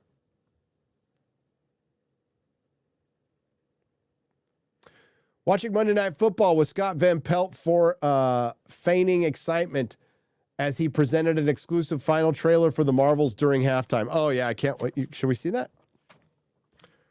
When we get the last super chat, I'll fire it up and we'll watch it. Got my AdSense so I can afford soups again. Brightest Day audiobooks. Did you lose it? Well, congratulations on getting your AdSense. Fuck. That reminds me. I got to change my address with them or I'm going to lose it. Did MCU make Echo gay and lame? Yes, dearest. Mr. Tacticool. Saw your tweet about Reacher Season 2. Is the first season good or woke free? It's really good. It's really good. I mean, it's got one of his sidekicks, a black chick. She's probably gay, but she's not lame. No, Reacher he's the main fucking character. He looks like he described in the books. And I'm forgetting the actor's name. That guy that's your Captain America. That's your Superman. Either way. Reacher Season 1, very good, very entertaining. Highly recommend it. Go watch it. Mr. Tacticool. D's Webos for $1.99. I'm from San Antonio. It's Nakudochas. Nakudochas. Okay. I just like all the people come to San Diego go, I went to La Jolla. Or San Ysidro. Many moose on Isle Royal in South Superior, north of Wisconsin. They also helicoptered in some moose to Upper Michigan decades ago. Some lived. Oh, there you go. That answers my question. Thank you, Eric Stratton. Coop for $10. I was going to ask this on the BBC. Great guest, by the way. But I wanted to know your opinion on Robert E. Howard, born 1909, 1939. Great inspection for comic writers. I think what are great inspiration for comic book writers? What are yours? Oh, I should ask those to the guys. But I love Robert E. Howard. I can't wait to go to the Robert E. Howard Museum, which is, a couple hundred miles up north from me, where he lived. I think Conan is possibly... Without Conan, there isn't comic books. Without pulp, there isn't comic books. Conan had a fandom. Robert E. Howard did things. He built a world before Tolkien. He did amazing things in 30 short years. Crazy man. Poor guy. Probably bipolar, suffered from massive depression. But we can also get great creativity from people who suffer from those things. Yeah. Shot himself when his mom died at 30. Fucking 30-year-old wrote all that shit. It's crazy. And I love pulp style. Sasquatch is real. Hail from Vancouver Island. Love all you content, Gary. Thank you, Bighorn99. Coop, thank you for the $10. Jose Taco, I stop what I do to watch you live all the time. Cheers. Thank you. Saw your post on Blade being rated R on X. What do you think of that? How do you think they'll write the script? Hail, Gary. Will there be, when will you be back on Party Animals? Someday. Well, they didn't ask me this time, but I wouldn't have been able to make it. I can't say this. Here, I'm going to just show you, but I can't say this name. Ajax Skyline. Now I can say it. God, I'm retarded. For $4.99, laugh my ass off, Gary. I was the one with the Batman Beyond and Miles Morales bad grammar chat. I have the abbreviation, the chat, because of the 150 limit. Yeah, like, don't abbreviate with me at your own risk. Because I don't get, most of my life, half of my life, there was no internet. There was no texting. Boomer Tube, from bars to buffering. Keep kicking ass, Gary, and get well soon. Cheers. Cheers. Yeah, I couldn't tell you. It's StreamYards doesn't like either of my computers. It doesn't like my Chrome. I'm not really fucking sure. Don't know why it's not performing well. Don't really care. Going to find something new. But that's it. That's it, ladies and gentlemen. That is it. You guys are awesome. We did this for 3 hours. That's pretty good. Thanks to the Nerdrotics. Thanks to everyone who left a super chat and donation. I'll see you this Friday. We might have Mahler on. He said he's going to try to make it.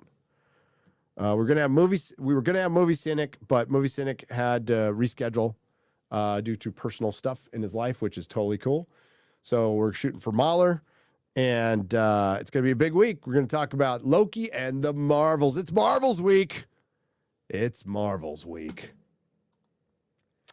And, I'll be working on my video and stuff. Real BBC on Az's channel. I'm pretty sure it's on Az's channel, right? Because I did it last week. Well, you'll figure it out. But I'm pretty sure it's on Az's channel. And I'll be there tomorrow. So everybody have a good night. Please enjoy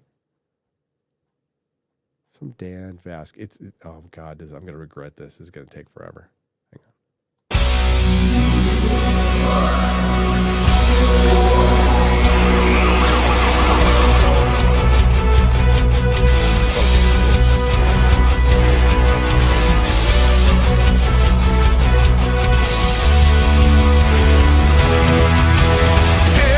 And the crowd cannot wait. All hail Friday Night Tights. I apologize, 'cause I'm probably late. All hail Friday Night Tights. Radical lights and highly organized. It's Friday Night Tights. Friday Night Tights. If you're still not offended tonight, all hail Friday Night Tights. Rest assured that the chances are high. All hail Friday Night Tights. Radical lights and highly organized. It's Friday Night Tights. Friday Night time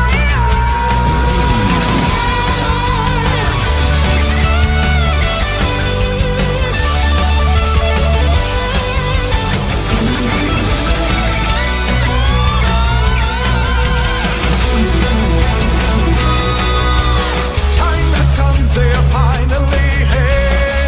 All hail Friday Night Tights. We're not affiliated, just so we're clear. All hail Friday Night Tights. Radical lights, highly organized. It's Friday Night Tights. Sweet Mother Mary, turn on the oil, you got real. It's Friday Night Tights. Friday Night Tights. Friday Night Tights. Friday Night Tights. Friday Night Tights.